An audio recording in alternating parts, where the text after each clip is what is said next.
Chapter 878. It turned out that Jiang Pengji had good taste. Master Yuanjing didn't come to help her. He was just interested in the beginner's teaching materials. She wasn't surprised by the result. Master Yuanjing was a highly respected teacher in Dongqing. He had taught many students for decades and had accumulated a wealth of teaching experience. With him, the value of the beginner's teaching materials would reach another level. It would be accepted and recognized by more people. If she spread the news that Master Yuanjing was coming to Wanzhou, it would attract more students to gather in Wanzhou. However, Jiang Pengji had to suppress the tempting idea to avoid Master Yuanjing's dislike. He wasn't willing to intervene in the battle between the feudal lords, so she couldn't make a decision on her own. Master, you must be tired from the journey. I'll ask someone to help you settle down. After the small talk, Jiang Pengji saw that Master Yuanjing looked tired. She asked with concern, Master, you came from Langyi County. It's a long journey. Why didn't you bring more people to serve you? I don't care about those things. Why would I need so many people to serve me? Mr. Yuanjing smiled and said, if I were 10 years younger, I would be able to travel alone. Now that I'm old, I've become a burden. Needless to say, when Master Yuanjing was young, he was also a ruthless person who fought along the way. He might be amiable now, but when he was young, he killed a few bandits. As they were talking, there were unfamiliar footsteps approaching. Jiang Pengji looked in the direction of the sound and saw a slightly plump young man standing outside. Seeing Jiang Pengji look at him, the young man was stunned. He immediately bowed respectfully. Jiang Pengji smiled. Senior Zuda, long time no see. Why are we so distant? The young man's surname was Tang. His first name was Yao. His courtesy name was Zuda. He and Jiang Pengji had a bad relationship. Back in the day, they had a conflict at Jishan Hot Spring in Shangjing. Tang Yao stood up for two playboys who had offended Jiang Pengji. Of course, the conflict ended with Jiang Pengji's victory. Master Yuanjing even reprimanded Tang Yao. Later, Jiang Pengji went to Langyi to study. Tang Yao didn't like her. Although he didn't deliberately cause trouble, he always treated her coldly. Jiang Pengji realized that he meant no harm, so she did not take it to heart. In Jiang Pengji's memory, Tang Yao was a young man born in a gentry family. He was proud of his family background and bloodline, and he worked hard to protect this honor. From Tang Yao's point of view, Jiang Pengji was a weirdo in the circle of the gentry. Looking at it that way, it made sense that Tang Yao did not like Jiang Pengji. Tang Yao stood outside, hesitating to enter. The expression on his face was slightly stiff, and he did not dare to make eye contact with Jiang Pengji. Master Yuanjing found it funny and called out, Zuda, come here. Tang Yao hesitated for a moment, but he did not dare to disobey his master's order. He walked steadily to Master Yuanjing's side and sat down. Master. Tang Yao bowed to Yuanjing, then turned to Jiang Pengji and said, Magistrate of Liuzhou. Jiang Pengji smiled. I haven't seen you for a few years. Senior Zuda has become more mature. After saying that, Tang Yao's expression slightly twitched, but he didn't dare to refute.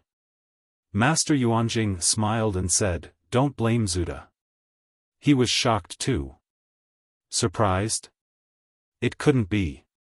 Was her face really that ugly? Master Yuanjing smiled and explained, a few months ago, I received news that Lanting is a girl. Zuda refused to believe it and insisted that it was slandered by others. Now that he saw Lanting in person, how could he not be shocked? Although she's a girl, she's still better than thousands of men. I see. In that case, it's my fault. Jiang Pengji recalled the 3 years she spent studying in Langyi County and could not help but laugh. There were probably many people who were as confused as Tang Yao. She studied in Langyi for 3 years. She thought she studied seriously, but in the eyes of others, she was still a model of ignorance and incompetence. There were even people who said she was a libertine who slept with prostitutes and secretly spread the rumor that she impregnated an unknown prostitute. Although it was a groundless rumor and there was no concrete evidence, it could be indirectly proved that Jiang Pengji's reputation in Langyi was not good. Even though Jiang Pengji had left Langyi, many places still spread her legend. When Jiang Pengji's identity was revealed, those people's faces were slapped swollen. Lu Shi was a girl. No matter how much she slept with prostitutes, it was impossible for her to impregnate someone. As for the rumor of heartless men abandoning good girls, it was even more unfounded. The few people who liked to smear her reputation kept quiet out of fear and closed their doors. Master Yuanjing said, "You have your own difficulties. How can I blame you? If there were no difficulties, who would hide their true identity for more than 10 years? Jiang Pengji smiled noncommittally. To facilitate the academic exchange between Master Yuanjing and Cheng Cheng, Jiang Pengji moved Master Yuanjing's residence near the latter. Just as Jiang Pengji had guessed, Master Yuanjing did not get involved in the government affairs of Wanzhou. Tang Yao, who was by Master Yuanjing's side, also behaved himself. He accompanied Master Yuanjing to visit Cheng Cheng every day. As soon as the two academic education maniacs met, it was as if the heavens had struck and the earth was on fire. The scene of the collision of ideas was like sparks and lightning. Every time the two of them talked excitedly, they would always forget to eat and sleep, as if they regretted not meeting each other earlier. Jiang Pengji gave a set of 21 beginner teaching materials, but in Master Yuanjing's eyes, something was still missing. Cheng Cheng respected the big shot in the educational world. If Master Yuanjing said something was missing, there must be something missing. However, the two discussed for a few days, but they could not grasp the inspiration. Until Jiang Pengji visited them by chance. She heard Master Yuanjing and Cheng Cheng's doubts and said carefully, "The 6 skills of a gentleman are divided into rites, music, strategy, mathematics, calligraphy, and archery. The soldiers in the military camp are divided into different categories, such as infantry, cavalry, archers, and crossbowmen. So on and so forth. The beginner teaching materials naturally have to be carefully classified to differentiate the difficulty, from easy to difficult. If all the content is mixed up and taught to the students at the same time, it will be too complicated. Secondly, even the teachers can't distinguish which students are good at. If they can't even distinguish this, how can they teach in accordance with their aptitude?" Master Yuanjing and Cheng Cheng were suddenly enlightened. They seemed to have broken through a bottleneck. Countless inspirations burst forth in their minds. The two of them gathered together and got busy again. They were so engrossed in it that they forgot everything else. They directly put Jiang Pengji aside. Jiang Pengji was speechless.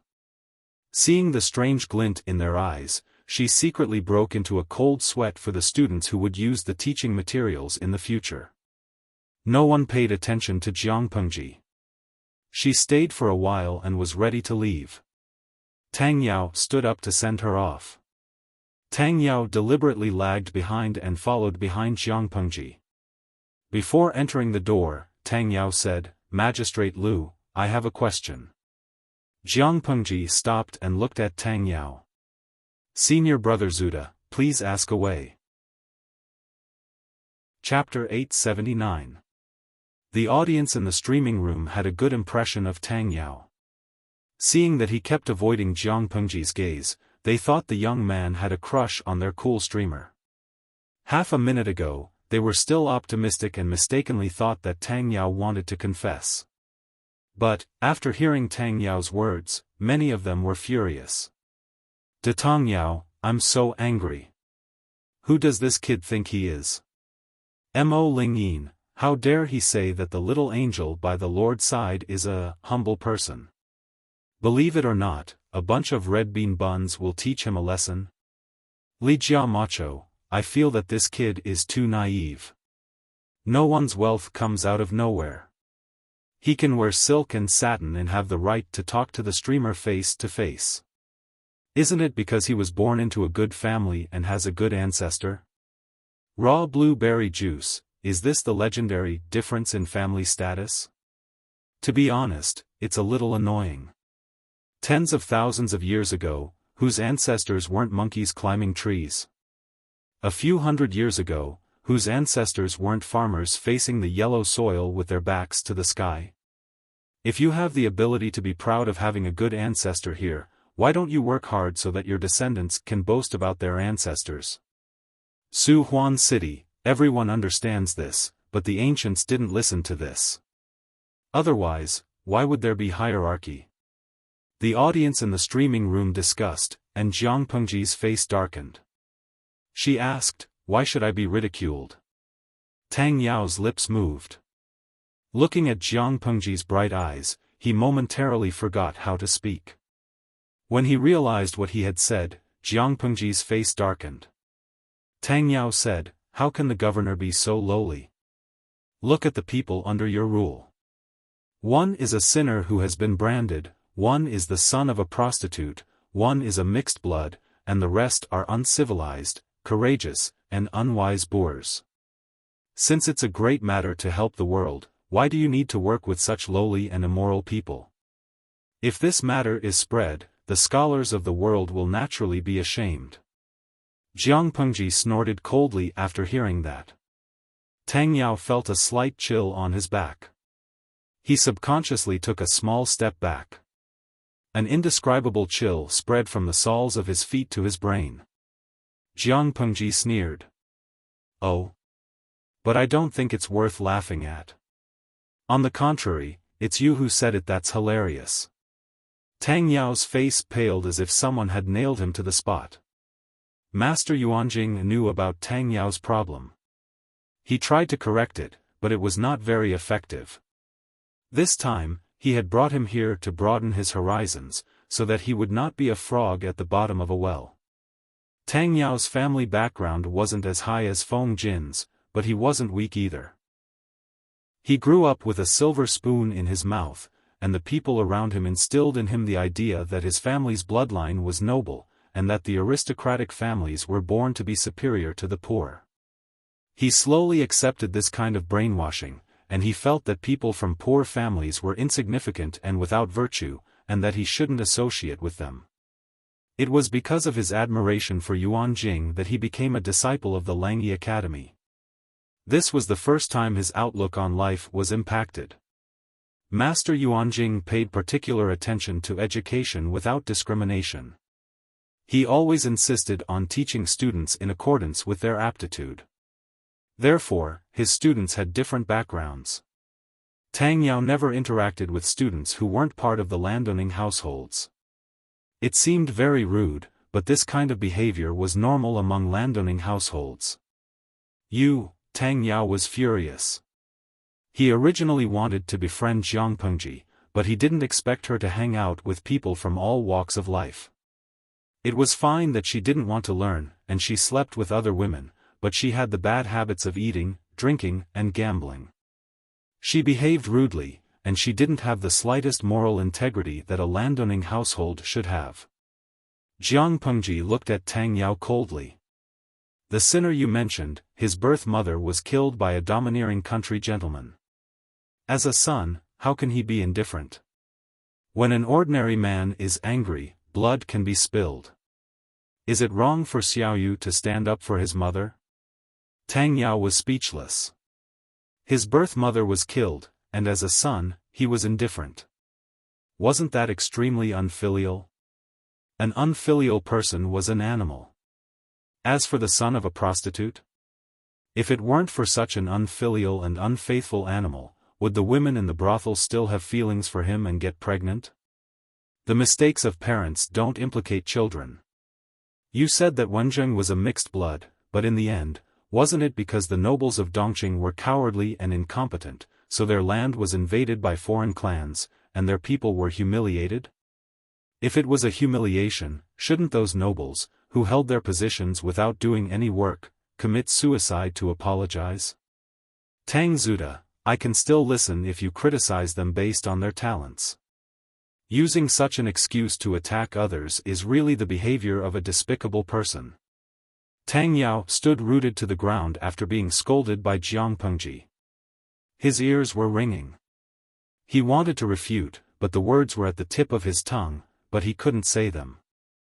Jiang Pengji continued, "You said that the generals under me are all uncivilized, brave but not astute? That's a big mistake. If it weren't for them fighting in the north and south to quell the calamity of the Tsing-Yi army and the Red Lotus group, Wanzhou today would just be purgatory on earth." Tang Zuda, have you ever seen the tragic sight of white bones exposed in the wild and no rooster crowing for 1,000 miles? I don't want to hit you, but with your body, I'm afraid you can't even withstand one of my fingers. In conclusion, Tang Yao, who was neither good at literature nor martial arts, had no right to criticize her little princesses. Jiang Pengji added one last stab. The old people often say, when you drink water, don't forget the person who dug the well. The grains you eat, the clothes you wear, every grain, every stitch and thread, what do you get from your own labor? These are all the hard work of ordinary people. From the beginning to the end, have you ever put in any effort? Have you ever shed a drop of sweat? In that case, are you considered an ungrateful person? After saying that, Jiang Pengji snorted coldly, turned around, and left, leaving Tang Yao rooted to the ground. Tang Yao followed Master Yuanjing and left Langyi. As they hurried along, they traveled and studied. He, who lived in an ivory tower, finally saw the cruel scene outside the ivory tower. The wild wolves and firedogs were so hungry that they were emaciated. In order to find food, they had no choice but to search for human bones on the ground to satisfy their hunger. The damaged white corpses were half covered and half exposed in the wilderness. In a trance, they seemed to be able to hear the mournful sobs of lonely souls. The refugees on the road had lost their humanity under the oppression of life. They could do all kinds of inhumane things. Such a miserable scene caused people to panic in their hearts. After entering the territory of Wanzhou, it turned out to be another paradise on earth. After asking carefully, Tang Yao discovered that the people had put those humble people on a pedestal. Some people even set up longevity tablets for them in their homes. Feng Jin, Wei Xi, Feng Zhen, and the others were all from gentry families. How could the others deserve it? That was why Tang Yao was so conflicted when he saw Jiang Pengji. What he saw and heard were in a fierce struggle with his own thoughts. The two sides were in a deadlock. Tang Yao suddenly had an impulse to try to find an answer from Jiang Pengji. Unsurprisingly, he was severely criticized by her. Tang Yao returned to the house in a daze. Master Yuanjing and Cheng Cheng were chatting and laughing. "Zuda, how is it?" Tang Yao pursed his lips and did not say a word. Although the master was always nagging, he was sure that the other party definitely knew what had happened. Master Yuanjing sighed and said, If there's anything you don't understand, just watch, listen, and think. Why bother to provoke her? Chapter 880. Tang Yao still had no reaction. He looked at the dejected Lu Shi, like a defeated rooster. He had lost all his vigor. Cheng Cheng's gaze shifted between the two of them, as if he was curious about what the teacher and student were up to. After a few breaths, Tang Yao said dejectedly, "I meant well." Although the boy's words were harsh, Tang Yao didn't mean any harm. Jiang Pengji had either been fighting or preparing for war all these years. She didn't attend gatherings between the gentry, so she didn't know what others thought of her. Tang Yao was different. He kept in close contact with the gentry, so he was well informed about all kinds of gossip. Lu Shi was the legitimate son of the Lu family in Hejian. No, the legitimate daughter. She had a rather noble background, but she didn't want to improve herself. She spent all her time with a group of lowly and immoral people. Tang Yao often heard people talking about her behind her back. Everyone said they were ashamed to be associated with her. Based on Tang Yao's worldview and standpoint, there was nothing wrong with those words. The noble families and the commoners were originally people of two different worlds. Yuanjing said, "That person's honey is my frost." Tang Yao said, "But," his lips moved as if he wanted to say something, but he swallowed the words that were hovering on the tip of his tongue. Tang Yao was confused. Had Lu Shi not discovered the crux of the problem? What crux? Why were there so few people seeking refuge with her? In terms of fame, fortune, birth, and prestige, her overall conditions weren't worse than others. Even though she was a woman, Dongqing wasn't Zhongzhou. She hadn't suffered too much from the 4 self-accomplishment classics for women. Not to mention that she was the official governor of a province. She was in the limelight during the alliance meeting. With such good conditions, why were there so few gentry families willing to seek refuge with her? On the surface, it seemed that Lu Shi was in his prime. Seeking refuge with Lu Shi was more promising than seeking refuge with her. In fact, there was another, deeper reason hidden within. How many of the people around Jiangpengji were from proper aristocratic families? The civil officials were divided equally. Feng Jin, Wei Xi, and Feng Zhen were from gentry families. But other than Feng Jin, the other two's families had fallen. As for the generals, the situation was even worse. Except for Luoyue, who was somewhat promising, the others were all wiped out. Therefore, in terms of power structure, 80% of Wanzhou was made up of people from poor backgrounds. In the eyes of those proud and arrogant landowning households, this was just a group that couldn't be shown in public. Those aristocratic families who valued bloodlines and insisted on family status were not even willing to share the same room with people of humble origins. To put it bluntly, they would feel disgusted even if they breathed the same air, not to mention working under a lord and being suppressed by someone of humble origins. How could they tolerate this? This was absolutely intolerable. Not every landowning household was as noble as the Feng family and had a clear understanding of themselves and the general trend of the world. This was also the reason why the Feng clan had been able to survive for 1,000 years. In contrast, the other aristocratic families had been beaten to death on the beach one after another. Tang Yao said that Su Ku was a sinner who had been branded, Qiguan Rang was the son of a prostitute, and Yang Si was a mixed-blood bastard. This just happened to reflect the position of power in Wanzhou in the eyes of the aristocrats. A lowly birth was an original sin. How could a lowly and immoral person be associated with them? As for those reckless martial artists who lacked literary virtue and could not be educated, they were even more despised. Dongqing had always valued literature and restrained martial arts.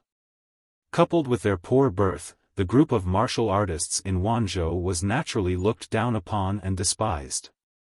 Of course, there was no lack of clear-headed and noble people among the aristocrats, but they were as rare as phoenix feathers and unicorn horns. Tang Yao was scolded by Jiangpengji, and he felt very wronged. In his opinion, he was persuading her out of goodwill to get closer to the aristocrats and not to lower her status by mingling with a group of humble people. Master Yuanjing sighed. Tang Yao was a very filial and good student who respected his teachers, but he also had the bad habits of the aristocrats. As a smart person, how could he not see through Jiangpengji's plan? To him, whether it was the aristocrats or the poor, those who were useful were people, and those who were useless were just trash. In times of prosperity, the aristocrats could cover the sky with one hand. In times of chaos, etiquette collapsed. Whoever had the bigger fist was the boss. Who cared if you were an aristocrat or a poor family?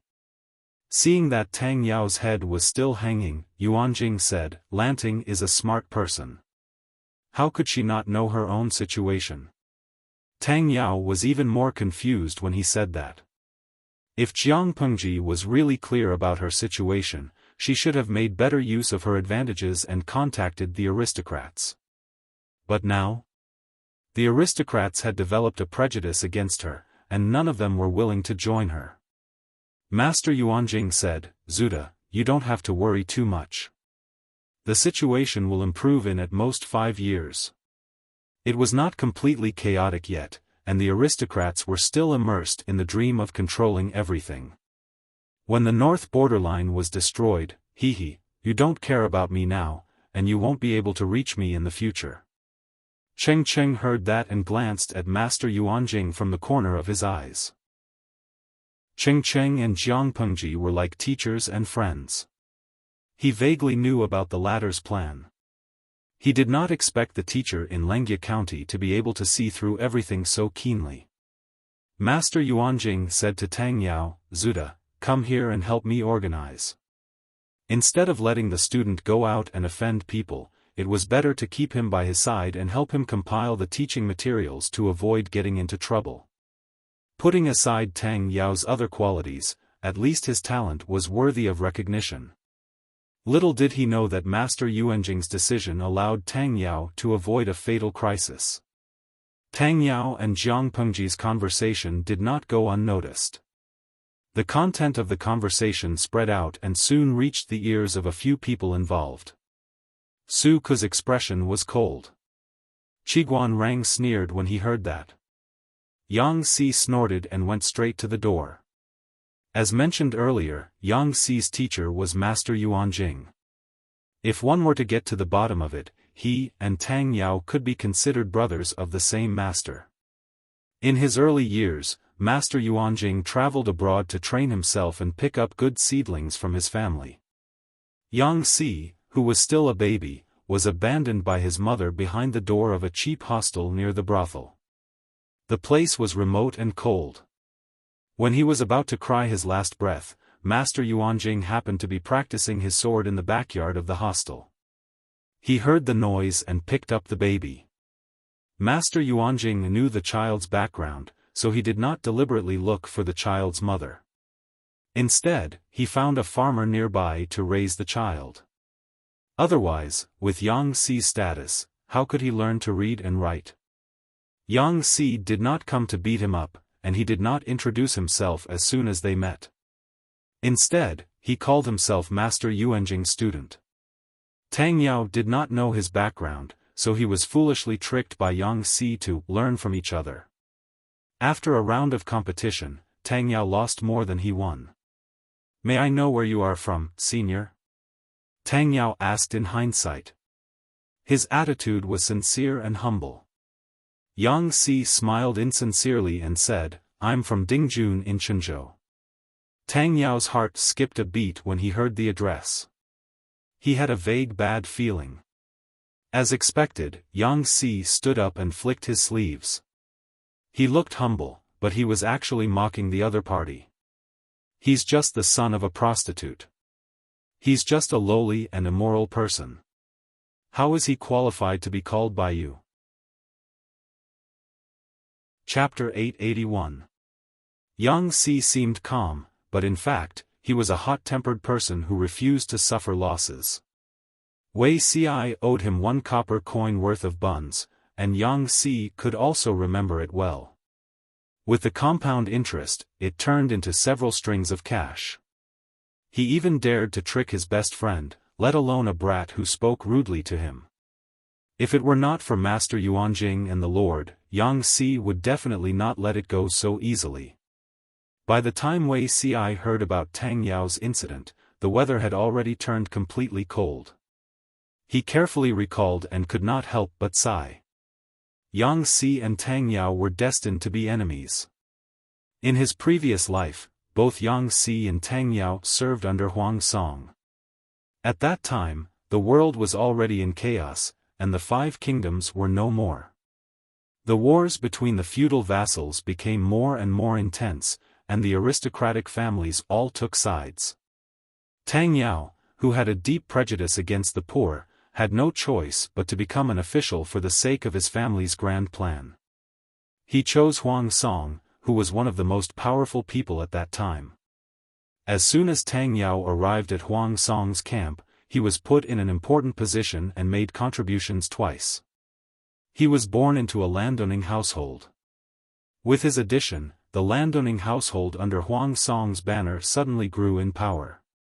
As the lord, Huang Song did not mediate in time, inadvertently exacerbating the conflict between the two forces. The two factions fought openly and covertly, and the battle situation became more and more intense. During one of the celebratory banquets, Huang Song shared some fine wine with everyone. Tang Yao was so happy that he couldn't help but drink too much. In public, not only did he point at the mulberry tree and scold the locust tree, he even quoted classics to ridicule him as the son of a prostitute, causing Yang Si to be put on the spot. After this incident, the two of them became sworn enemies, and they were as incompatible as fire and water. At that time, the emperor had already gotten rid of the Su family and launched a sneak attack on Anshui, who had a weak military force.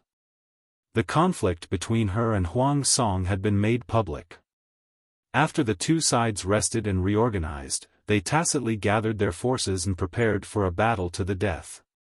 The frontal battlefield was in a stalemate, so His Majesty placed the breakthrough point of the battle on the weaker flank. Coincidentally, Yang Si and Tang Yao were arranged to be together. His Majesty took advantage of Yang Si's gluttony and deliberately sent people to contact Yang Si, and deliberately let Tang Yao see it. Everyone in Huang Song's faction knew that Yang Si was a picky eater. There were very few foods that could be approved by his picky tongue. At first, Huang Song scoffed at this. This kind of lowly method of sowing discord was completely ineffective. It was fine if it happened once or twice, and Yang Si had personally explained it to Huang Song, but what if it happened more often? Many a little makes a mickle. The snowball of suspicion was getting bigger and bigger. Coupled with Tang Yao's provocation, Yang Si's situation was worrying. Even though Yang Si righteously rejected the sugar-coated bullet later, Huang Song's suspicion of him had already taken root. After that, His Majesty took the counselor's advice and played a hat trick. He successfully killed some of Huang Song's elites and asked the best calligrapher to imitate Yang Si's handwriting to write a specious letter to the enemy. Then, he deliberately exposed the flaws to Tang Yao. Since Tang Yao had obtained the evidence, he naturally wouldn't let go of this opportunity easily. On the other hand, His Majesty had sent an undercover agent to secretly leak information to Yang Si, telling him to escape as soon as possible. After a whole set of punches, there was no place for Yang Si to hide under Huang Song's tent. His Majesty tricked Yang Si and weakened the flank defense line in disguise. Using this as a breakthrough, he fought bravely. Because of these experiences, Wei Si's heart ached for Yang Si. It wasn't a big problem to have a little bit of a hobby, but unfortunately, he met a black-hearted opponent and a pig-like teammate. After Huang Song was defeated, Yang Si still held a grudge and returned all the humiliation he had suffered in the past to Tang Yao. Tang Yao couldn't bear the humiliation and committed suicide by hitting the wall. In this life. Looking at the situation, although the two of them had conflicts, their feud wasn't too deep. At least, it wasn't to the point where they would fight to the death. Considering their relationship with Master Yuanjing, they probably wouldn't completely kill him, right? Wei Si's guess was right. The two of them would indeed not have a death feud. However, Tang Yao had also offended Su Ku and Qiguan Rang. Su Ku had a good temper and didn't care, but Qiguan Rang's resentment was no less than Yang Si's. Fortunately, Master Yuanjing had already decided to keep Tang Yao by his side and write the book seriously. He would make full use of Tang Yao's strengths and avoid competing with Qiguan Rang and the others on the same stage. In this way, there wouldn't be many opportunities for them to have conflicts, and they wouldn't fight to the death. This year was the second year of the farming system. God was especially kind, and there was abundant rain, so Wanzhou welcomed a rare bumper harvest. According to the rules of the farming system, the state government could receive 30 to 40% of the food. Even so, the amount of food left in the hands of the people was more than twice as much as before.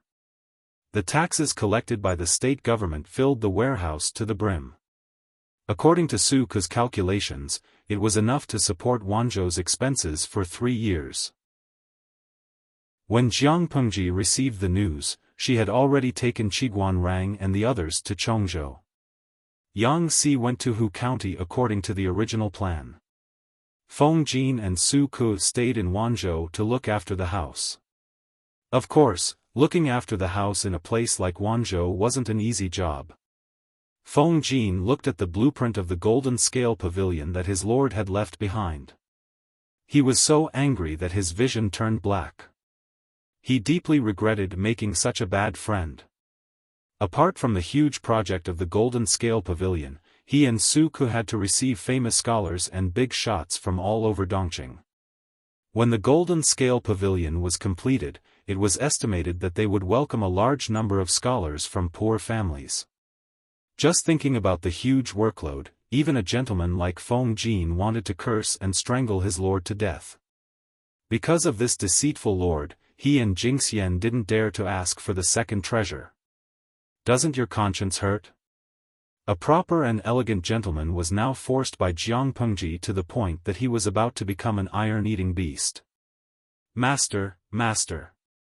An attendant called out to him outside the door. What's the matter? Feng Jin's sword-like eyebrows were furrowed. The old master is here. He's outside the house now. The old master? Feng Jin had stayed up for too long. He was still feeling lightheaded. He didn't react when he heard the way he was addressed. Wait, Feng Jin shuddered and woke up in an instant. Why is father here? Wasn't the old master referring to his father? Feng Jin hurriedly put on his wooden clogs and hurriedly went to the door to welcome his father, Feng Ren. The attendant at the side secretly complained, but he didn't dare to stop Feng Jin. He could only accept his fate and follow. The travel-worn Feng Ren saw his second son's untidy clothes and untidy hair. His expression was a little strange. Feng Jin was speechless. Feng Ren received the beginner's teaching materials earlier than Master Yuanjing, but he arrived in Wanzhou nearly a month later than him. It wasn't that he deliberately delayed the time. It was entirely because it took time to organize 10,000 books. Moreover, they were all made of bamboo slips. They were packed in dozens of carriages. Not only did they move slowly, but they also encountered bad weather for a few days. In order to prevent the slips from getting damp, they had to find a village to rest for the time being.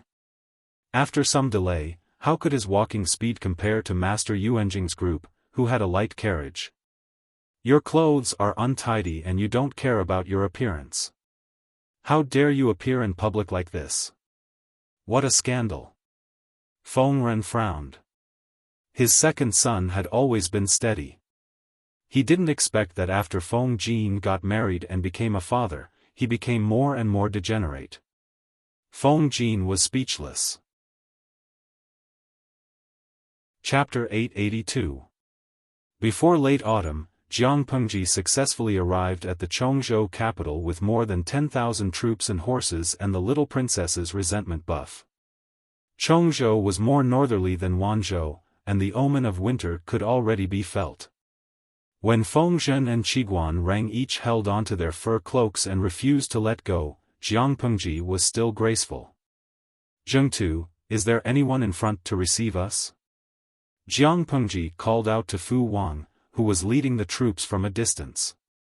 Fu Wang led the troops to clear the way. His burly and strong body rode on a tall horse. He was born with a dignified aura. However, such an extraordinary and valiant man had now furrowed his brows into a knot.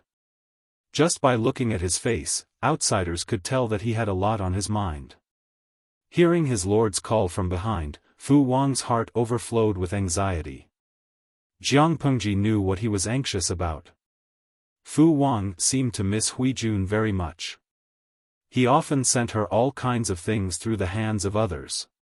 Sometimes it was rouge and face powder that women liked, sometimes it was brightly colored silk satin, sometimes it was just 1 or 2 bunches of ordinary wild flowers. Occasionally, he even copied some interesting words for her. If he received something good, he would not forget to send it to her. However, no matter how Fu Wang tried to be friendly, Hui Jun avoided meeting him. What a joke! How could she let him see her appearance? Counting from the end of April, she was almost 5 months pregnant. She could not use the excuse of getting fat to coax a child to fool Fu Wang. Instead of being caught red-handed by him, it was better to continue hiding and wait until she gave birth to the child. Unfortunately, man proposes, God disposes. The weather was nice that day. Hui Jun was pregnant and prepared to carry books to the courtyard to read in detail to recharge herself. She did not want to be a burden to her Lang Jun. After the child was born, she still had to find a way to make a living and support her mother and son. Jiang Pengji knew her plan. She turned around and got Hui Jun a precious teaching material on arithmetic. I forgot to mention that ever since Jiang Pengji suggested the division of subjects, Cheng Cheng and Master Yuanjing forgot to eat and sleep. They referred to the formula of arithmetic that Jiang Pengji gave them and searched for ancient books on related subjects. They came up with a rough teaching material on basic arithmetic. If Hui Jun learned well, he could arrange for her to learn from Su Ku after she gave birth and learn how to manage the household affairs.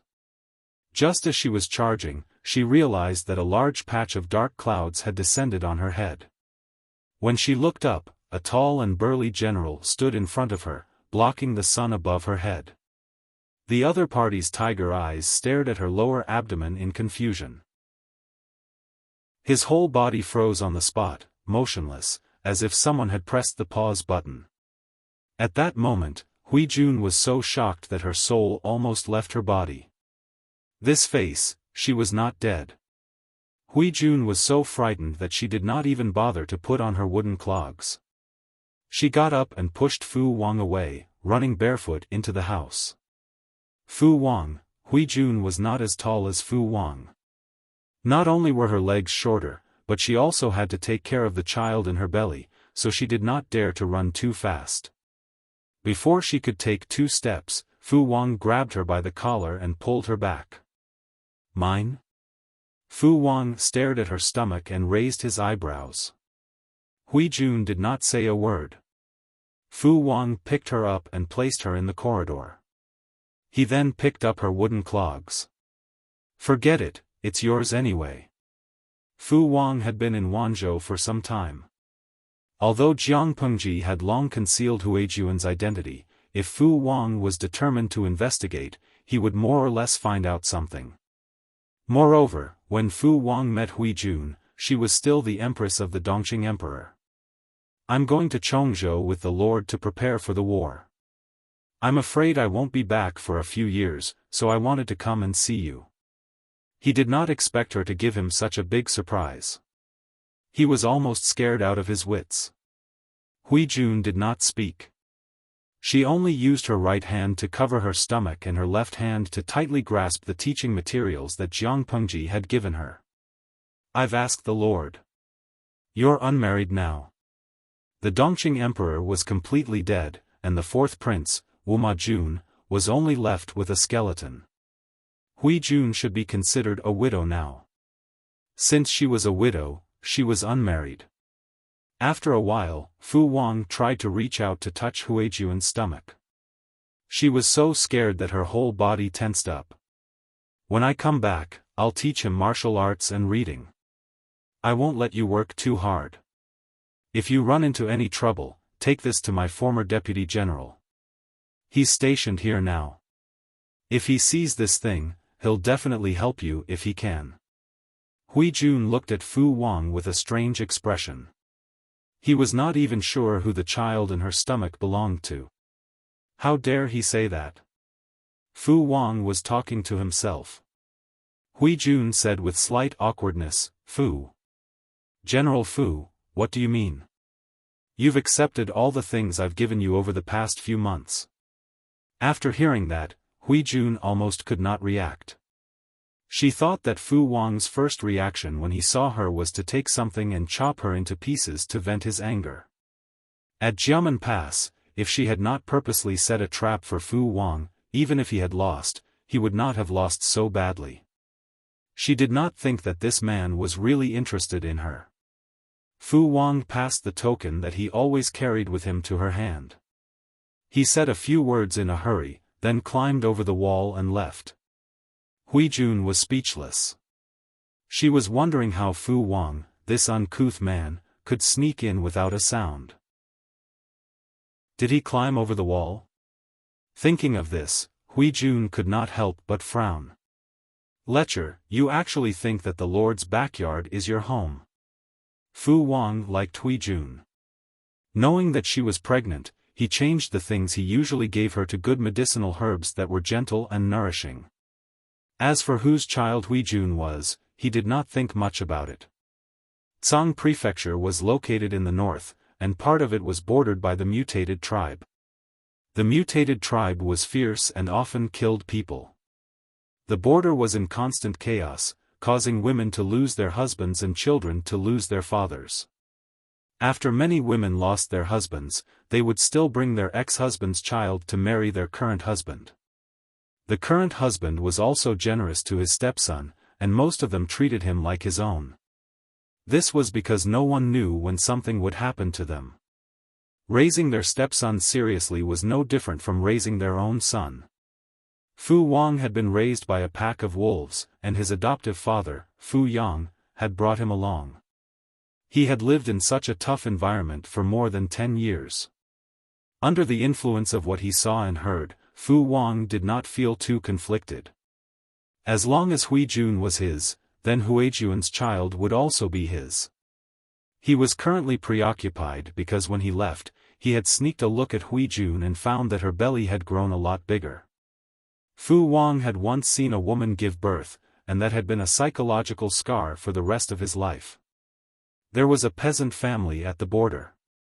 The husband had recently passed away, and the wife, who was more than 9 months pregnant, could only manage the household and bear the heavy burden of field work.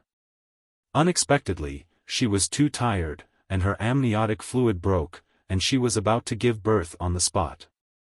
At that time, Fu Wang was still living with the wolf pack. Because it was autumn, it was not easy to find food, so he could only leave the wolf pack's territory and search for prey further away. Coincidentally, he met the woman lying in the field, her legs wide open. A baby's head with fetal hair was slowly coming out of her womb. The young Fu Wang was so scared that he was sweating all over. Chapter 883. Knowing that Jiang Pengji had arrived, Lu Shi had already sent people to meet them. Fu Wang rode forward and found that there were many people to meet them. He glanced around and saw that the young man in front was dressed in brocade clothes. His face was somewhat similar to his lord's. Fu Wang knew that his lord had a younger brother. Seeing the young man's appearance, he could roughly guess his identity. He stepped forward and asked. The young man smiled and introduced himself, confirming Fu Wang's guess. The young man's figure was on the thin side, and his appearance was delicate and elegant. He was dressed in exquisite, luxurious clothes, and his head was covered with a glossy fur coat. Just by standing there, outsiders could tell at a glance that he was an ignorant young master of a wealthy family. He was a naive child who was ignorant of worldly affairs, like a completely harmless kitten. Seeing the young man's outfit, Fu Wang labeled him in his heart, a weak rookie. After all, he was the lord's younger brother. Fu Wang got off the horse and bowed to him. I heard that my sister is here. Can you take me to see her? The young man quickly helped Fu Wang up. His smile was pure and clean, just like the pure white snow on the mountain peak. It made people unwary.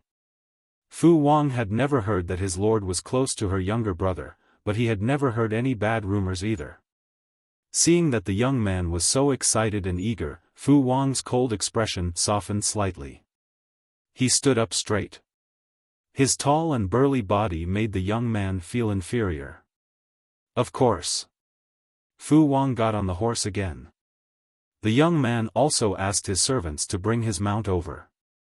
His movements were clumsy, and he climbed up the horse with some difficulty.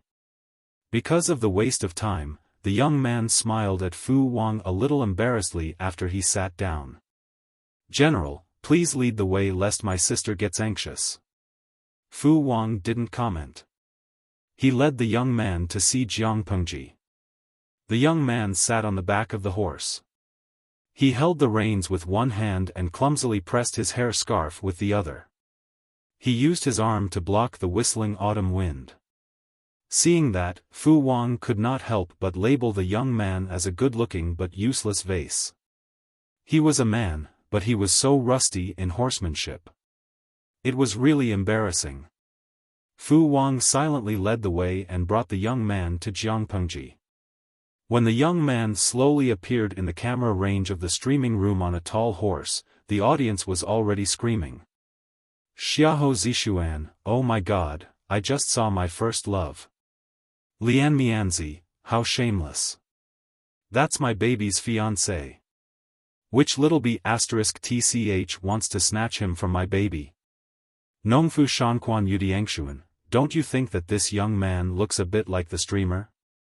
I remember that when the host was studying in Langyi, he was also dressed like a rich young man, and it was even more similar when he was riding a horse. However, their auras and mental appearances were different. The host was even more spirited. This little brother was like a rich young master who had walked out of a painting. Lo Siji Lianmeng, they do look alike. Are they relatives of the host? That might not be the case. After all, it was an ancient clan society, and there were quite a lot of relatives. Speaking of which, I quite miss the way the host dressed as a man. This way, I could at least be comforted. The other party was a cute girl with a penis, and I could even dream of marrying her. Now that he had changed into women's clothing. Sigh, it was a long story. Cafeteria Daffin Auntie, I've been following the live stream for so many years, but I never expected you to be such a beast in human form.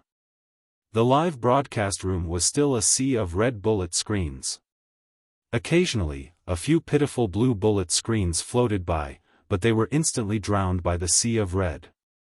Due to the huge changes in the live broadcast room, the former hardcore fans were cleared out, and now the audience was much more obedient. Jiang Pengji could occasionally see a few blue bullet screens with normal content. Shengyi Yisheng, someone told me that the host of this live stream has changed, but I didn't believe it. After coming here out of admiration, she realized that her style was completely different from before. She was indeed a proper streamer. The drawing style was normal, and the only flaw was that the plot was boring. Who got single first is a dog. Looking at this handsome boy, I suddenly remembered Chao Da's description of Jia Baoyu. Her face was like the moon in mid-autumn, her complexion like the flowers at dawn in spring. Her hair was like a knife, her eyebrows like an ink painting, her nose like a hanging gull, and her eyes like autumn waves. Although she was angry, sometimes she seemed to be smiling, and sometimes she looked at him with anger and affection. In the past, when he was thinking about it, he didn't have a clear impression of it. Now, he finally had an idea. What's the name of this little brother? Seeing the two blue bullet screens, the red bullet screen viewers were also shocked. Following that, the red bullet screen asked in astonishment, so there's a Chao Da in your dimension too? Sure enough, different dimensions, same civilization. In comparison, all the people in the dimension spoke Mandarin, which didn't seem to be a big deal. Jiang Pengji looked at the bullet screen with interest. Seeing the audience mention the unfamiliar little brother, she couldn't help but shift her gaze to the distance. Sure enough, the young man in embroidered clothes who appeared in the camera was riding a horse behind Fu Wang. He also noticed her. When their gazes met, Jiang Pengji could clearly feel the joy emanating from him. "Sister!" The young man in embroidered clothes shouted from afar. He rode the horse a few steps faster than he was familiar with, then he climbed down from the horse's back with difficulty. Fu Wang watched from the side. He couldn't bear to look at him, so he simply stepped forward to help him, saving the young man from falling off the horse. Jiang Pengji looked at the face of the young man in embroidered clothes and nodded in response. Speaking of which, this was the first time she saw this brother of a concubine after so many years of transmigration. From his appearance, he looked like a typical member of the Liu family. Jiang Pengji recalled the children of the Liu family she had seen in her mind. Almost none of them were ugly. Because the young man's eyebrows and eyes were not fully grown, he had a bit more innocence and childishness, which made him more likable. "Sister, father has already prepared a banquet and is waiting for you in the manor. He has been asking why you haven't come yet for the past few days, so he asked me to wait outside the city every day. Finally, you have come." The young man in embroidered clothes said so much in one breath. His breathing was a little rushed, and his cheeks were a little pink. He looked even more delicious and moving. The strange aunties and strange uncles in the streaming room were already hungry and thirsty. "Really? Didn't I already send someone to inform you? Why does father still ask you to wait outside?" Jiang Pengji's words were not pleasant to hear. Fu Wang, who was at the side, heard it. His gaze swept between her and the young man in embroidered clothes. It seemed that the relationship between the brother and sister was not good. That was true. How could one be compared to the daughter of a concubine and the son of a concubine? Even if this son of a concubine was Liu Shi's only son, his lord was so promising. Wasn't it better than having an idiot son? The face of the young man in embroidered clothes froze. He seemed to be a little depressed, but he quickly recovered his enthusiasm. Even if Jiang Pengji's attitude towards him was cold and implied that Liu Shi did not treat him well, he did not say anything. After all, it was the truth. Chapter 884. The young man responded and was about to help Jiang Pengji get on the horse. However, Jiang Pengji didn't need his help. After getting on the horse easily, the young man returned to his own horse and continued to climb up the horse's back with a clumsy posture. Jiang Pengji was amused. "You're not good at riding?" The young man shook his head and said shyly, "It's too tiring to ride. My legs and waist hurt." Jiang Pengji said, "You have to learn it well. You can't neglect it just because you're afraid of pain and tiredness." The young man smiled. "You're right. I'll learn it well." Jiang Pengji followed him and saw the smile on the young man's face. She couldn't help but ask him, "Although you and I are brother and sister and live in the same house, we haven't seen each other for years. Our relationship is weak. But looking at you, you seem to like me very much?" Her question was quite straightforward and to the point. The youth in embroidered robes was dumbfounded. After all, even if they didn't have a good relationship, they had to pretend in front of outsiders. Why would they see through the facade? The young man thought about it and answered honestly. He said, "Although you haven't seen me before, I often hear about you from the servants. I've been longing for you for a long time. What's more, if you didn't mention me to father, he wouldn't have brought me from my hometown in Hejian to his side. Although you won't believe me, I'm really grateful. I want to thank you personally." Liu Shi rarely asked about the sons and daughters of the concubines in the backyard. Before that, the young man had only seen Liu Shi a few times. Now he was valued by his father, brought to his side, and supervised every day. This was something he didn't even dare to dream of. Jiang Pengji smiled. She said, "Your father's son. Blood ties can't be severed. Even if I didn't mention this to father, you should consider marriage. He can't just ignore you. I really didn't do much." The young man said, "No matter what, I still like you very much. Father always said that if I could have 30% of your understanding, he would be satisfied. However, I feel that life is short and it's time to have fun. Understanding is something you're born with.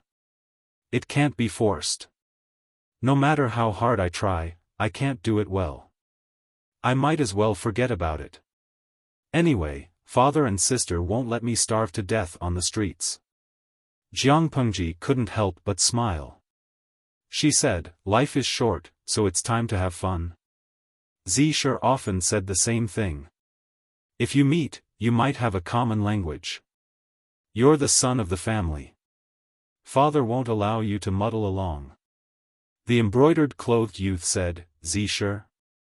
Was it Fengzhen who worked for sister? Listening to the elder sister's words, the younger brother was a little curious. However, he is a talent that elder sister needs to use. He can't be like little brother, who wastes his time seeking pleasure. Little brother shouldn't lead him astray. Jiang Pengji was amused by the young man in embroidered clothes. Fengzhen was a seasoned veteran in the world of romance. If anyone was to be led astray, it would be Fengzhen who led others astray. The youth in embroidered clothes was very talkative. He looked a little shy, but his personality was very cheerful. There was almost no awkward silence. Seeing that they were about to enter the city, Jiang Pengji said, You're almost 15 this year, right? The youth in embroidered robes said, After the 12th month, I'll be 15. Has father thought about what courtesy name he wants to give you? Although courtesy names were given after one's coronation, father and elders could name them in advance. With Lu Shi's reputation and Jiang Pengji's status, the youth in embroidered robes had a strong backing. He had the right to choose a courtesy name in advance. The youth in embroidered robes said, Father said a while ago that he wants to pick again. After he's done, he can look at me. Speaking of his marriage, the youth in embroidered robes was not shy. Instead, he was generous. His eyes were full of curiosity about the unknown. Indeed, we should choose carefully. The group entered the city. There were few people on the streets. But looking at the people's attire and complexion, they were living a good life. Although Lu Shi had decided to retire behind the scenes, the mansion he lived in was still his old house. It was much larger than the mansion in Hejian. Lu Shi's housekeeper was looking around anxiously outside the mansion. He even stretched his neck. Seeing the target appear at the end of the long street, the old housekeeper's wrinkled face was filled with joy. Even his eyes lit up. This old servant greets the eldest lady. Jiang Pengji got off the horse and handed little White's reins to the groom. Is father here? The old housekeeper nodded vigorously. Yes, yes, yes. Master has been waiting for you all day. Jiang Pengji asked Fu Wang to set up camp outside the city. After the soldiers were settled, she entered the mansion with the old housekeeper leading the way. This daughter greets father. Jiang Pengji greeted Lu Shi. Halfway through her greeting, Lu Shi helped her up. Lanting has lost a lot of weight. You look taller than before.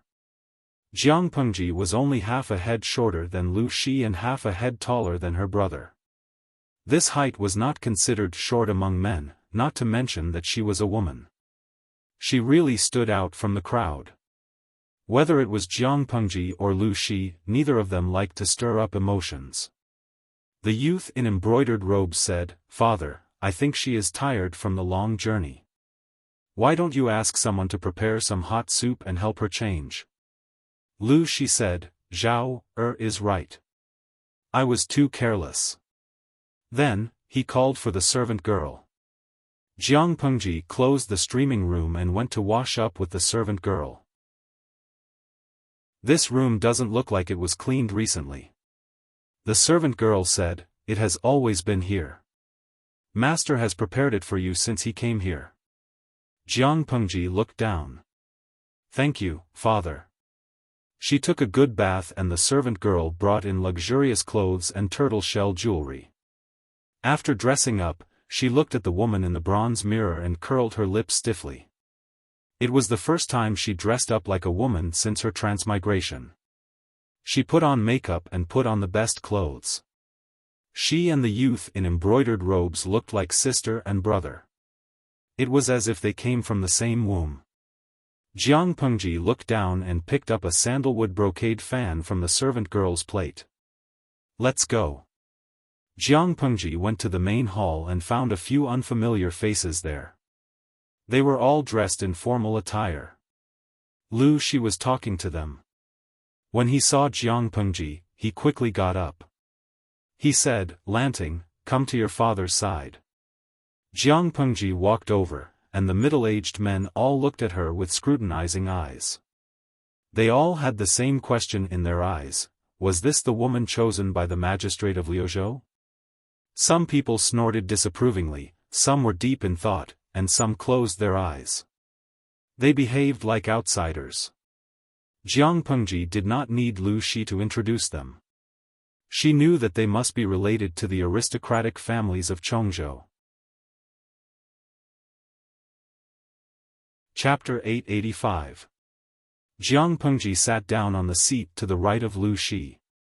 She shifted her gaze and sized up the people with the same gaze. Noticing Jiang Pengji's disdainful scrutiny, they were rather unhappy.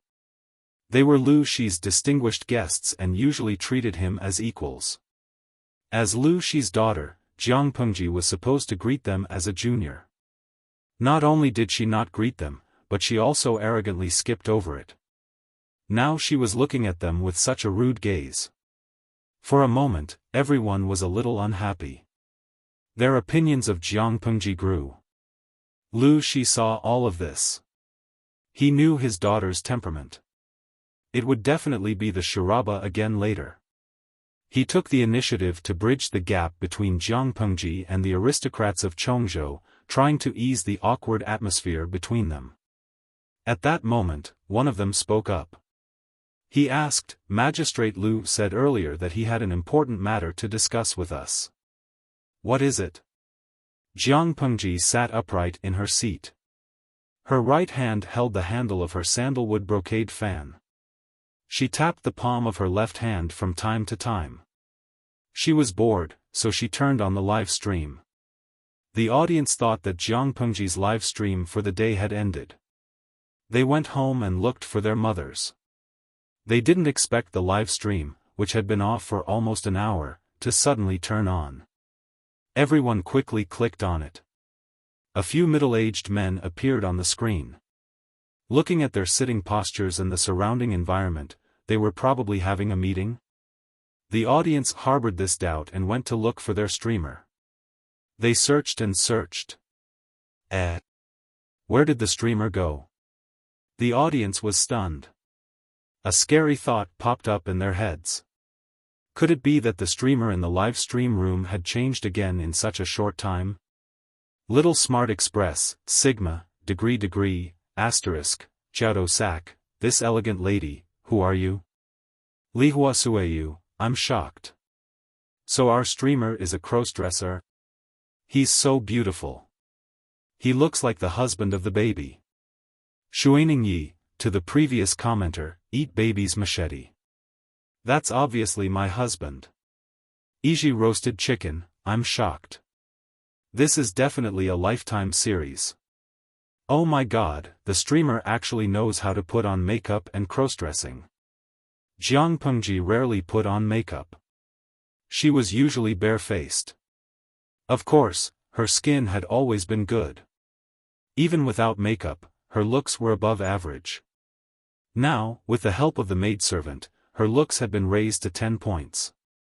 Coupled with her imposing aura, she gave off the illusion that she was a queen inspecting her territory and servants. The audience in the streaming room locked their cameras on Jiang Pengji and took 360-degree screenshots.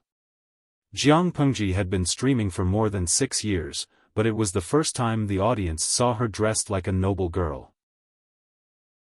After the initial shock, the audience turned their attention elsewhere, and then they heard such infuriating words. One of them said, "The Lu Prefecture overseer is in his prime. In my opinion, it's far from time for him to abdicate his position. It's not that I'm trying to sow discord, it's just that your daughter is of marriageable age. Once they got married, they would be part of the husband's family. Third Langjun is the one who inherits the title of governor of Lu province. Jianbing Guogua, Who is this? Who gave him the guts to say that? Could sowing discord be any more despicable? Zhenju milk tea, I'm afraid he doesn't know how to spell the word death. Gubuli Baozi, streamer, don't be a coward. Give him a slap and let him have a taste of what it means to be a spinning top. He's so thick-skinned. Why doesn't he take a piss and look at himself?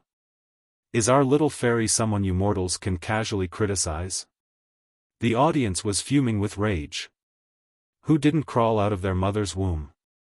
Only this person was special. He actually came out of the chrysanthemum. So he was a cut above others? The audience was filled with righteous indignation. They believed that Jiang Pengji wouldn't be at a disadvantage, but allowing such a clown to jump around in front of them would affect the mood of their little fairy streamer. If their little fairy was unhappy, they couldn't be happy either. Do you know what a little fairy is? That's the Tai Sui. Provoking the Tai Sui means you have a death wish. Jiang Pengji maintained an upright sitting posture, but the corner of her lips had a sneer of mockery. Lu Zhao quietly lowered his presence. He ate and drank, showing signs of getting closer to Yang Si. Otherwise, what else could he do? This was a meeting between the big shots. Anyone's arm was thicker than his thigh. For the sake of his life, it was better for him to be a quiet, handsome man. Regardless of whether it was his unfathomable sister, his black-hearted and merciless father, or the big shots from the aristocratic families in Chongzhou, he couldn't afford to offend any of them. Unfortunately, I'm not the mountain. When the mountain comes, it's me. Lu Zhao was implicated even though he was lying down. Hearing someone talk about him, he raised his head in a daze. He recalled what the person had just said and suddenly broke out in a cold sweat. He glanced at the unhappy Lu Shi and the expressionless Jiang Pengji from the corner of his eyes. He hurriedly laughed dryly and tried to salvage the situation. Uncles, you think too highly of me. Everyone knows of my sister's talent. You're already the lord of a prefecture before you're 20 years old. Now, you can even share my father's burdens. How can I be mentioned in the same breath as you? To tell you the truth, I'm neither good at literature nor martial arts. The teacher always scolds me for being a blockhead and not being of great use. From now on, I only hope that you can take pity on this good-for-nothing brother of yours and guide him. Lu Zhao belittled himself to be worthless and even revealed a bashful and silly smile. His cowardly attitude made the elders of the aristocratic families look at him with disdain. Lu Zhao had already backed down, but the person just now was not willing to let it go so easily. He continued to stroke his beard with a smile and said to himself, like father, like son. Why are you so humble, third Lang Jun? There are many late bloomers in this world. You're the son of the governor of Lu Prefecture. Your future is limitless. Moreover, since ancient times, it has always been the male who inherits the family business. How can a son-in-law inherit it? Isn't this giving someone else's dowry for nothing and cutting off the family line? If the ancestors knew about this in the afterlife, they might even scold their descendants for being unfilial. For this reason, third Lang Jun should study hard and strive to inherit the family line as soon as possible. The more he listened, the worse Lu Zhao's expression became. Today's main character was his sister, not him. This old thing who couldn't distinguish between the important and the important. Did he want to roast him to death? Lu Zhao was about to speak when he heard a soft sound. It was neither soft nor loud, but it was enough to attract everyone's attention. He saw his sister open the sandalwood brocade fan in her hand, revealing the beautiful mountains and rivers painted on the fan. The person heard the noise and provoked her maliciously. Why?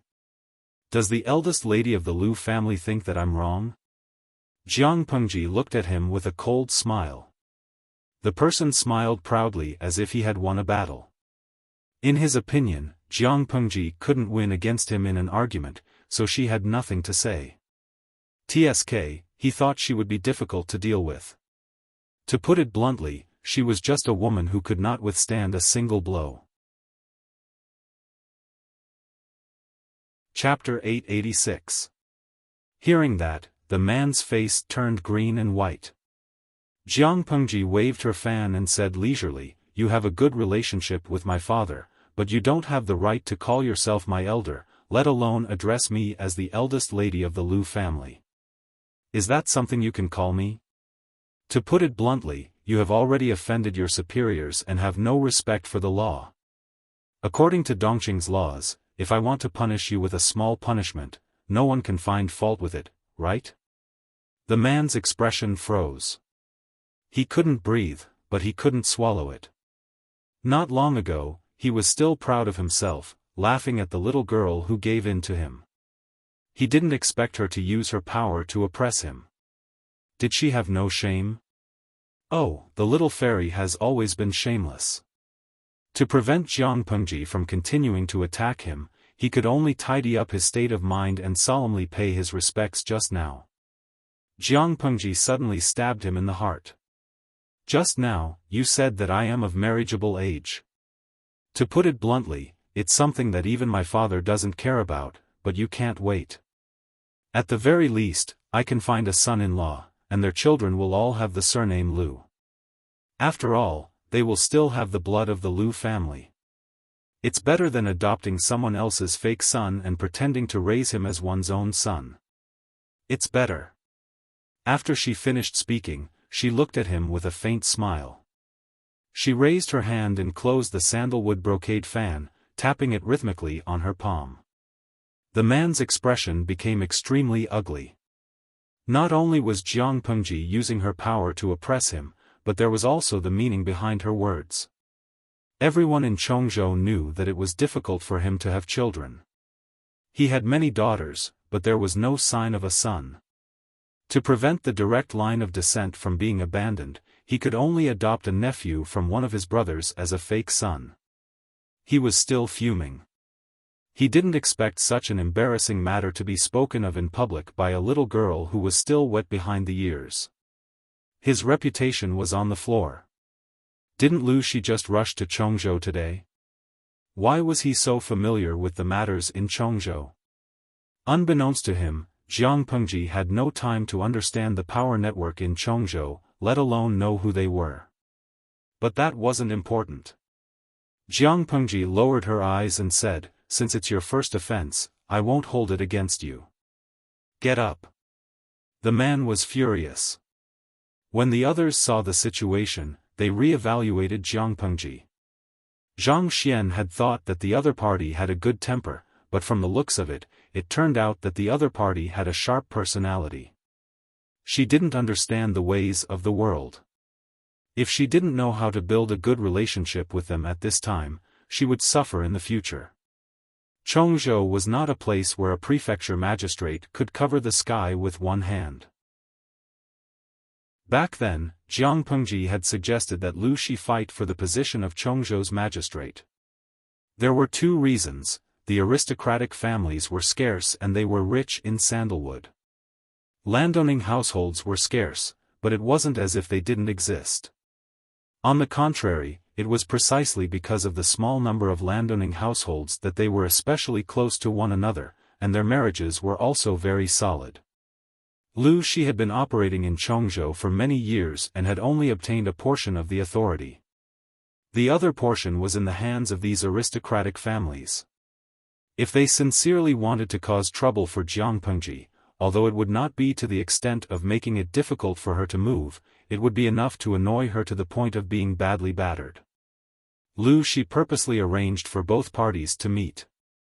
His original intention was to let Jiang Pengji familiarize herself with them so that they could interact more easily in the future. Who would have thought that Jiang Pengji's side would be cold and uncooperative? The aristocratic families of Chongzhou would bully Jiang Pengji because she was a woman and she was young. If Jiang Pengji was really declining, the portion of authority that Lu Shi had given her would be completely swallowed up by these aristocratic families. Everyone knew how to calculate, it was just a matter of who was faster and smarter. Without a doubt, Jiang Pengji had a personality that refused to be taken advantage of. How could she tolerate others giving her a bad attitude? She secretly gestured to Liyun, who was guarding outside. With the cover of her loose and luxurious robes, no one noticed. Lu Shi, who was at the side, spoke up to smooth things over. At the same time, he glanced at Jiang Pengji with a worried gaze. The maids carried the dining table and filed in from outside. Lu Zhao, who was squatting in the corner, saw them and his eyes lit up. At the banquet, Jiang Pengji was not facing one person's provocation. She was facing the combined suppression of all the stubborn forces in Chongzhou. However, she had already mentioned her status as the prefecture magistrate. The others could not use their status as elders to criticize her. Even so, they still had ways to make things difficult for Jiang Pengji. It seemed like they were asking her how she would govern Chongzhou in the future, but in reality, they were hinting to her not to be too stupid. Chongzhou was not her Wanzhou. The atmosphere here was very tough. Even if she was the noble prefecture magistrate, if she was unlucky and accidentally encountered a group of horse bandits who ran out to take advantage of her, she would not be able to call for help even if she called for help. It was a concern on the surface, but it was actually a threat. Lu Zhao, who was a bystander, was watching the immortals fight. He was excited to watch and was even more determined not to get involved. It was not bad to be a quiet and handsome man, to be a rarely seen sibling clan, and to be free and unfettered for a lifetime. After 3 rounds of wine, Jiang Pengji had already roughly explained her plan to farm land. The heads of the various families all declined. Taking advantage of the chaos in Chongzhou, they used tricks and plunder to annex countless fertile lands and mansions. In other words, as long as there was land in the entire Chongzhou that could be farmed, it was basically theirs. If Jiang Pengji wanted to farm land on a large scale, she would definitely have to borrow land from them. It was fine to borrow things, but she was afraid that once she lent it, she would not be able to get it back. Moreover, why would a weak woman need so much land? Farm land to deal with the northern borderline? Was she out of her mind? If she was willing to sacrifice her looks to get closer to the northern borderline, she might be able to exchange for 3 to 5 years of peace for the people of Chongzhou. None of them were willing to agree. Once it involved their own interests, the heads of the aristocratic families were like the reincarnation of loaches. They were all slippery. One said that they did not have much land. Those were the sacrificial fields of their clan and could not be lent out. One said that their fields were all barren dry land. Even if they lent it out, the crops planted there would not be able to survive. One said that their fertile lands were all within the borders of the 3 cities that the northern borderline had snatched away. In name, it was theirs, but in reality, it was all the northern borderlines. There were also people who complained that they were poor. It was not a problem to borrow the land, but they had to pay high rent. They could not let their families starve. Other than that, there were all kinds of reasons that emerged endlessly. It made people speechless. Was this the head of the aristocratic families or the head of the gangsters in the marketplace? Jiang Pengji was not in a hurry. She drank her wine on her own and occasionally talked to Lu Shi.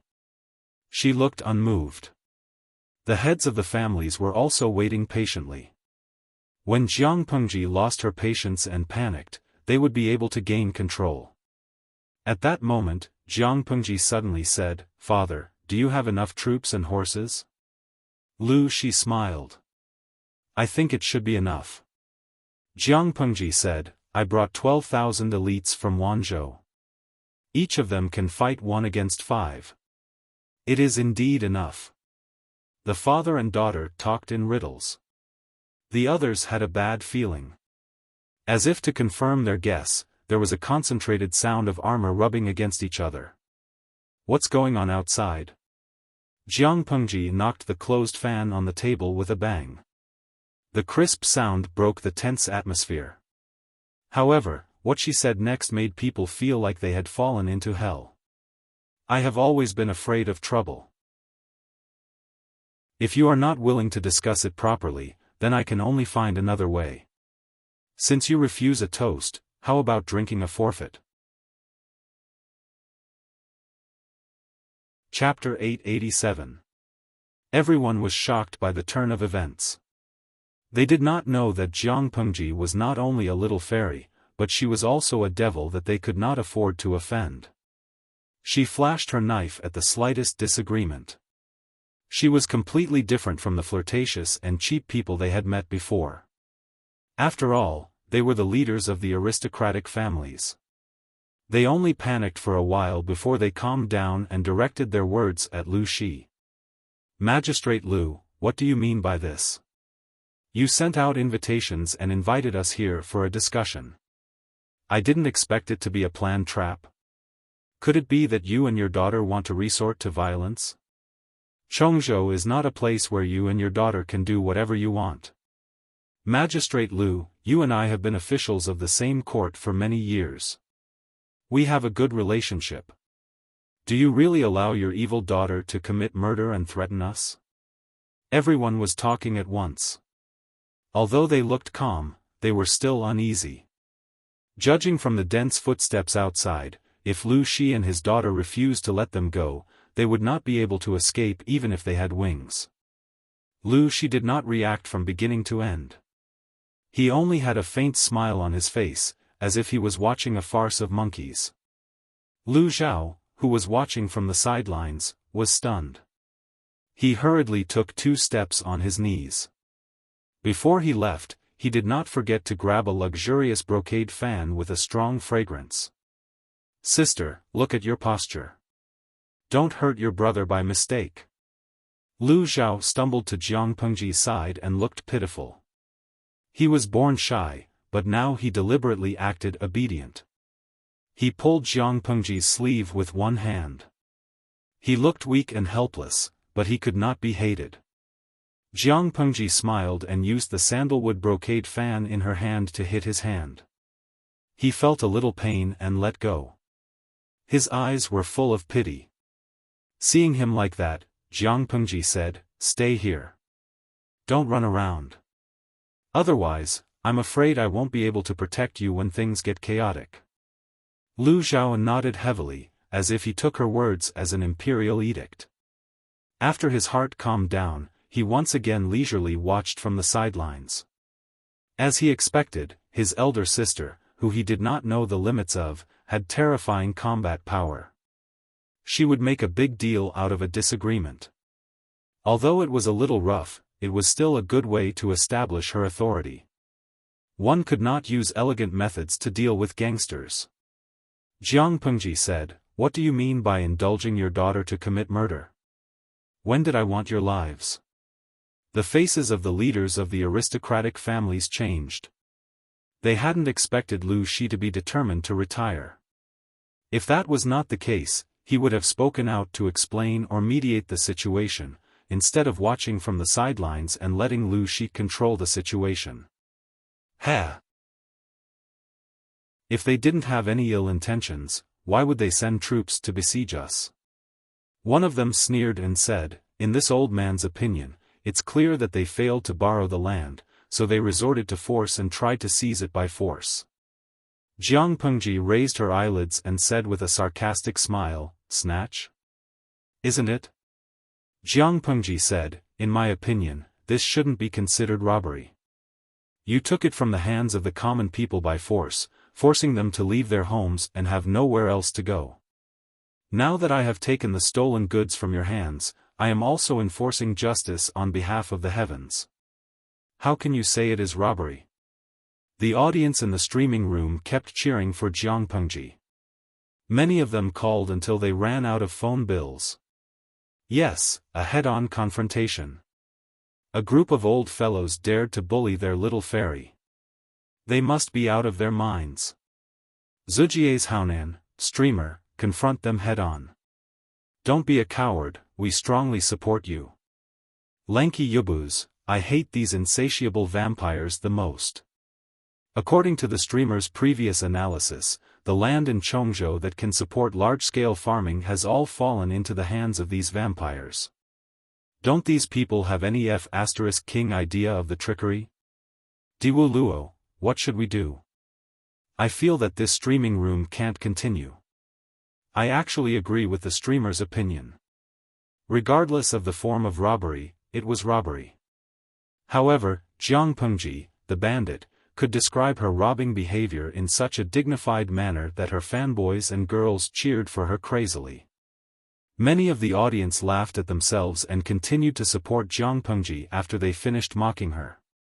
Lu Zhao, who was hiding behind Jiang Pengji, also looked surprised.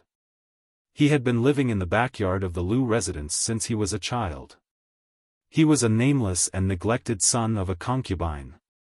Fortunately, he was optimistic and steady by nature. The servants did not treat him harshly, so he gradually got used to muddling through his days. However, deep in his bones, he still had the ambition of a normal person and the desire to pursue the strong.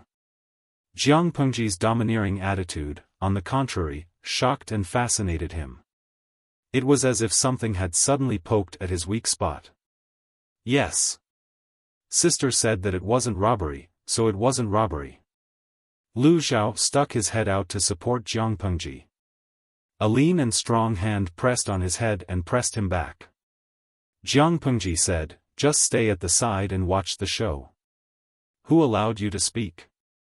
As soon as she finished speaking, two tall and strong men of different styles walked in from outside. Both of them wore awe-inspiring armor. Upon closer inspection, it was Fu Wang and Li Yun. The two of them bowed to Jiang Pengji and said, "Greetings, my lord." Fu Wang continued, "My lord, the arrangements outside have been completed." Jiang Pengji smiled and said, "Did you find the assassin?" Everyone was dumbfounded. There was an assassin? Why didn't they know? An ominous premonition arose in the hearts of the leaders of the aristocratic families. "The assassin is here," Fu Wang said. Jiang Pengji said, "Good." She stood up gracefully and raised her hand to unsheath the luxurious sword hanging from Lu Zhao's waist. "Who is the assassin?" Fu Wang said, "The assassin tried to assassinate my lord just now, but unexpectedly, my lord has extraordinary skills and escaped the assassination attempt." The assassin saw that the situation was not good and took the people present as hostages in an attempt to escape from the heavy encirclement. "My lord, what should we do now? Although the hostages are important, we can't let the assassin go so easily." Jiang Pengji sneered. Fu Wang said again, but if the assassin has evil intentions." The audience was stunned. Was Fu Wang talking in his sleep? The leaders of the aristocratic families understood, and their faces turned ashen. Lu Shi was determined to make life difficult for them. Where was the assassin? It was just an excuse from her, hinting that if they did not obey, they would become souls under the sword of an imaginary assassin. "Lu Shi, how dare you?" Jiang Pengji said, "Why wouldn't I dare?" Having said that, Li Yun, who was at the side, quickly captured the man and brought him before Jiang Pengji. The man tried to struggle, but Li Yun's grip was too strong. He could not move an inch. "Bah! If you have the guts, then kill me. Otherwise, I'll make sure you regret it in the future." Jiang Pengji said, "Since you've said so, how can I let you live?" As soon as she finished speaking, everyone revealed a startled expression. Did she want to kill him? Before he could restrain his expression, his body was pierced by the luxurious sword that looked like a work of art. She actually killed him. Chapter 888. Pulling out the long sword, the man's body was like a mountain of flesh. He suddenly fell to the ground and died with his eyes wide open. "I thought you would know what's good for you and me. I didn't expect all of you to be so eager to die." Jiang Pengji moved her wrist slightly and flung the blood off the blade. Lu Zhao muttered behind her. These aristocratic families have deep roots in Chongzhou. "Sister, you killed their people. I'm afraid you've created a death grudge. There aren't many decent big powers in Chongzhou. Are they considered aristocratic families? They're at most a few generations of nouveau riches. When there are no tigers in the mountains, the monkeys call themselves kings. His father had been too benevolent and treated them with courtesy, which had instead encouraged their arrogance.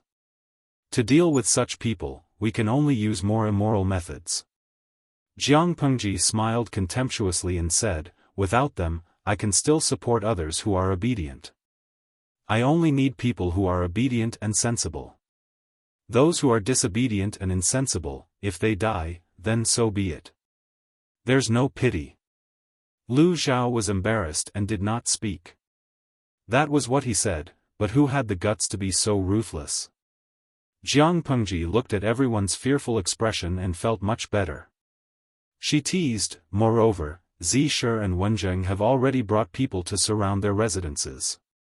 If they dare to act rashly, so what if we exterminate their family? What? They received news that Lu Shi had just arrived in Chongzhou. How could he have the time to make such arrangements? Thinking of this, they turned their gazes to Lu Shi. Lu Shi, who was sitting at the head of the table, was indifferent. They had really wronged Lu Shi. Lu Shi had invited them to a banquet today to help Jiang Pengji connect with the aristocratic families in Chongzhou. However, his daughter had already grown up and had her own ideas. Moreover, Fengzhen and Qiguan Rang beside her were decisive and ruthless people. Others took one step at a time, while they took one step at a time. Chongzhou's vermin forces had probably been targeted by the two during the march. Even if it wasn't today, it would be tomorrow. There would be bloodshed one day. It was just that the time had been brought forward. The massacre of the aristocratic families in Hu County had been left unresolved because of Lu Shi's interference. He never thought that Chongzhou would be the target of history. Lu Shi sighed in his heart. Lu Zhao asked Jiang Pengji, sister, what should we do with the others? Was he going to kill them as well? Since he had already killed one person, it was enough to make an example out of them. They would obediently lend the land needed for farming. From Lu Zhao's point of view, he didn't agree with killing the remaining people. It was not that he did not dare to kill them, but these people were related to the stability of Chongzhou. If he killed them all at once, it would easily cause trouble. Jiang Pengji rolled her eyes and glanced at him from above. Kill him. Initially, he wanted to familiarize himself with the powers in Chongzhou before making his move. Now that he had made his move, it was a good opportunity to catch them off guard. Li Yun and Fu Wang cupped their fists and accepted the order. Seeing the situation, those people knew that their lives were in danger. One by one, they drew their swords and prepared to fight to the death. Unfortunately, they had been pampered for a long time, and the martial arts they had learned in the past were rusty. Their swords were more for decoration than for practical use. Fu Wang and Li Yun were both valiant generals who were adept in battle. Killing these fat and weak people could not be any easier. Blood flowed like a river inside the house, and the shouts of killing outside had already subsided. These people did not attend the banquet alone. They brought dozens of guards with them, but they had all been executed. Looking at the corpses lying on the floor in the house, Fu Wang carefully examined each person to ensure that they were dead before replying to Jiang Pengji. They've all been executed. Jiang Pengji said, I got it. Get someone to come over and bury their corpses. Lu Shi was used to it. Lu Zhao had yet to recover from the shock. The audience in the streaming room had a diverse range of opinions. Some of the audience in the red bullet screen mocked that it was too bloody, some were worried that Jiang Pengji would be condemned by the public if she killed too many people at once, some thought that Jiang Pengji was a pervert who killed people without saying a word, and some were so disgusted that they went to empty their stomachs. As for the audience in the blue bullet screen, their reaction was exceptionally unanimous. Gande Ganjis Hui, is this an act? Sanqian by Heifanking Si, this is a streaming from another dimension. How is this acting? The streamer really killed people. The audience in the red bullet screen had long been accustomed to Jiang Pengji's decisive character. They were not surprised no matter what she did. The audience in the blue bullet screen was different. They had more or less seen or heard about the content of the former streamer. The content was either a variety of eye-catching scenes or battles in the harem. Most of them were battles that did not involve blood. Even when the scene of refugees rushing to Wanzhou was broadcasted later, the audience only saw pitiful refugees, cruel human nature, and a desolate environment. When had they ever seen murder? As for the few times when Jiang Pengji brutally killed the time traveler, the streaming room was forcibly shut down a second before the time traveler died. In other words, they rarely saw bloody scenes. What about now? Several living lives disappeared in front of their eyes. The corpses were decapitated and their limbs were mutilated. Why did the streamer kill them? Was it just because they mocked Jiang Pengji just now? Thinking of this, the sense of justice in many people's hearts exploded. They all sent bullet screen comments to condemn and even humiliate her. Gande Ganji Sui, B*TCH. I'm calling you a B*TCH. You're even more disgusting than the streamer who sold her body 82 Leifei, I agree. Although the previous streamer was not serious, she only sold herself and did not harm anyone. This streamer is great. She kills people without saying a word. Does she really think she's Long Outyin? But F*CK her. She's a B*TCH with improper values. This kind of bullet screen was still considered civilized. The other bullet screens were not clean from beginning to end. Among the group of red bullet screens, the blue bullet screen was particularly conspicuous. Now, they directly provoked the audience in the red bullet screen. A few tycoons made a move and directly offered a reward to these people and kicked them out of the streaming room. They started to criticize without understanding the whole story. Why didn't the Virgin Mary ascend to heaven?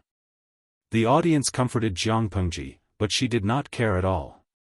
Lu Zhao, who was at the side, said anxiously, "Sister, my sword." It was a sword that he had spent all of his private money to make. From the hilt to the scabbard, it was inlaid with gold and silver and jewels. Jiang Pengji said, "Lend it to me again." Lu Zhao obediently responded with an "Oh." In the next moment, he saw Jiang Pengji turn the long sword over and cut his shoulder, arm, and thigh. Blood splattered on his face. "Sister." Jiang Pengji threw the long sword back to Lu Zhao as if there was no one else around. It was as if the person bleeding from the 3 cuts was not her. Lu Zhao's fingers trembled as he held the hilt of the sword. Previously, he felt that the sword was extremely luxurious and liked it no matter how he looked at it. Now, however, he felt that it was a hot knife in his hand. Lu Shi, who was sitting at the head of the table, said, "Why did you hurt yourself?" Jiang Pengji looked down. "After killing someone, I have to give an explanation to the outside world. These people have been plotting for a long time. They secretly allied with the 3 tribes of the northern borderline. Under the instructions of the northern borderline, they invaded the people's fields. Now, they want to assassinate us, father and daughter. After they failed, they were killed by me. Considering that they have contributed a lot to the people of Chongzhou, they are pardoned and their bodies can be returned home." Lu Shi laughed. "If that's the case, we can't let Lanting bear the burden alone." After saying that, Lu Shi stabbed himself as well. Chapter 889. Sister. Sister. Come on. I'm not afraid. Lu Zhao trembled as he passed the sword in his hand to Jiang Pengji. Although he spoke bravely, one could tell how scared he was by looking at his trembling legs and listening to his trembling and broken words. Jiang Pengji looked down at his trembling fingers and took the sword. Lu Zhao looked like he was ready to die a martyr's death. He was just short of carving 2 words on his face, "Come on." Jiang Pengji lifted the sword. The tip of the sword wandered from Lu Xiao's sleeve to his heart. It paused for a moment, then it moved to his neck and slid down his cheek. Feeling the cold blade against his cheek, Lu Xiao swallowed nervously. After a long while, he did not feel the pain that he had expected. He did not know when, but he felt his scalp loosen. His neatly tied long hair was no longer bound and flowed down like a waterfall. Lu Xiao opened his eyes in shock. He raised his hands and grabbed his hair that was draped over his shoulders. He suddenly said, "Sister." Jiang Pengji smiled and said, "Look at how afraid you are of pain. I won't bully you anymore. Keep your sword." As she finished speaking, she twirled the sword in her hand and accurately threw it back into the scabbard at Lu Xiao's waist. He was so scared that his whole body froze. If she had thrown it crooked just now, one of your brother's kidneys might have been gone. She was really his sister. Lu Xiao hurriedly climbed up from the ground and saw that Jiang Pengji's luxurious clothes were soaked with blood. Blood was still flowing out. He felt pain just by looking at it. He really did not know what kind of mentality she had. Why was she so cruel to herself? The 3 wounds were long and deep, and blood flowed out like it was free. At this rate, wouldn't he die of blood loss? "Sister, let's find a doctor to stop the bleeding first," Lu Xiao casually asked with concern. Jiang Pengji raised her hand and tore off a few pieces of his sleeve. She used one hand to bandage the wound neatly. "There's no need. You go see father first. I still have to deal with matters outside." Lu Xiao looked at his sleeve. He wanted to cry but had no tears. For a noble son who loved extravagance, clothes were the most precious thing to him. Lu Xiao's luxurious clothes were newly made a few days ago. He liked them very much when they were fresh out of the oven. It wasn't easy for him to wear it, and he hadn't even had enough of it when his clothes were ruined by his elder sister. How could he not be distressed? However, now was not the time to feel sorry for his clothes. Upon hearing Jiang Pengji's words, he quickly tore 2 strips of cloth from his sleeves and walked to Lu Xi's side to help him wrap up his wounds. Compared to Jiang Pengji's cleanliness, Lu Xiao was clumsy. Not only did he not stop the bleeding, but he also worsened Lu Xi's wound. Knowing that he had messed up, Lu Xiao anxiously knelt beside Lu Xi and watched him tend to his wounds. "Follow your elder sister and learn well.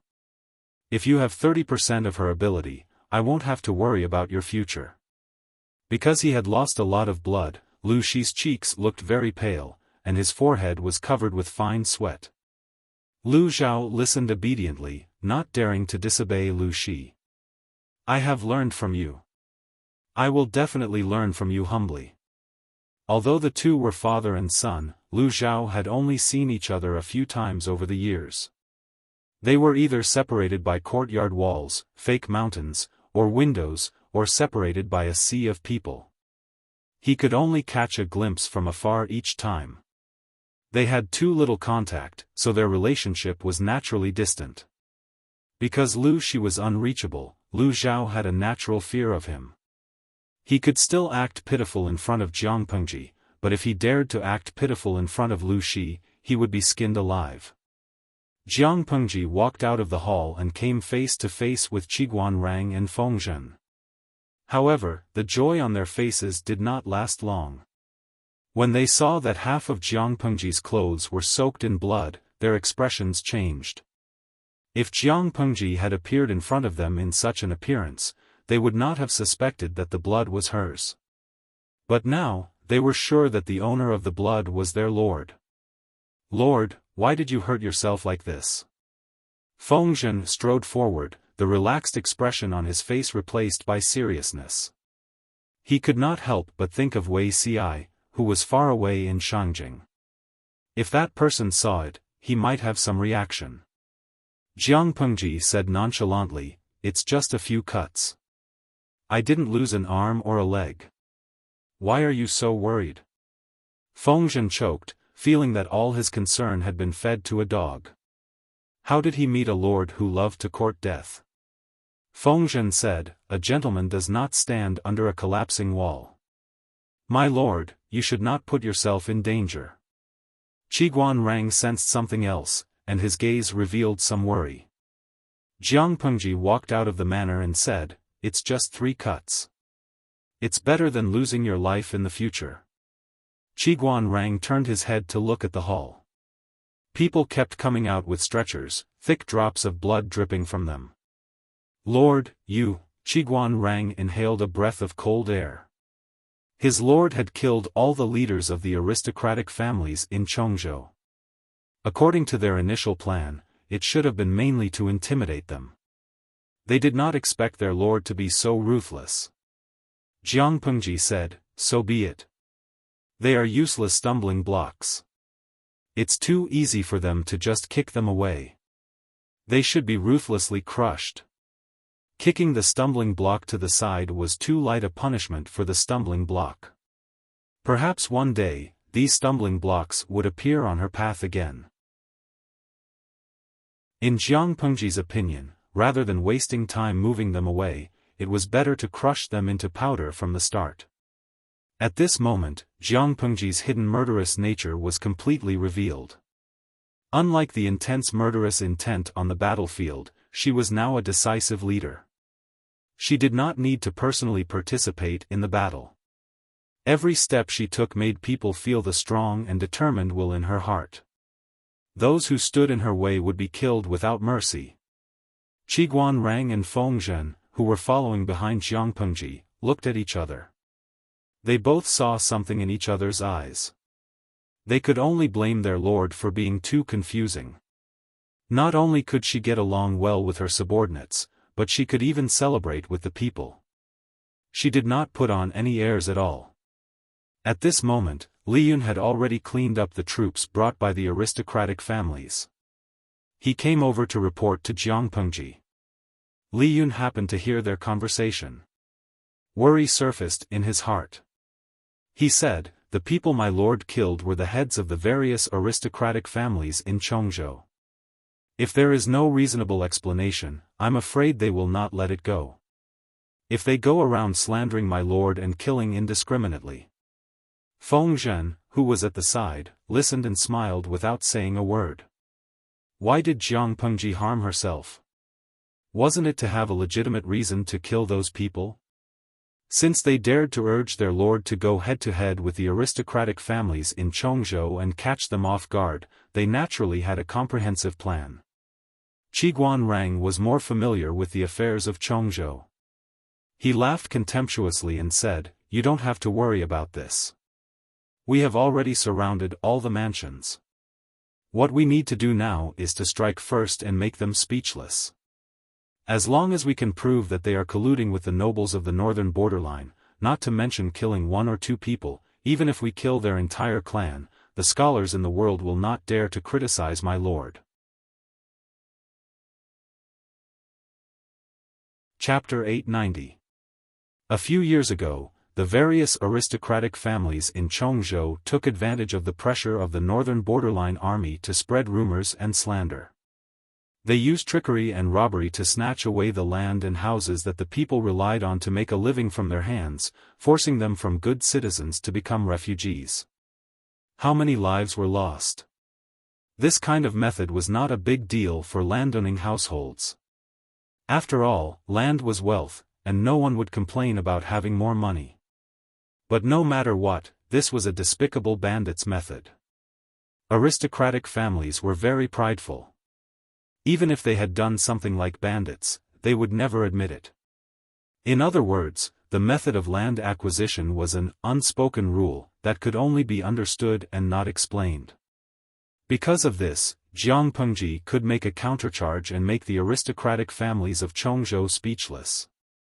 She said that the aristocratic families of Chongzhou and the royal court of the northern borderline were flirting with each other, and even under the instructions of the 3 tribes of the northern borderline, they wantonly seized the land of the people of Chongzhou in preparation for the army of the northern borderline to enter Chongzhou.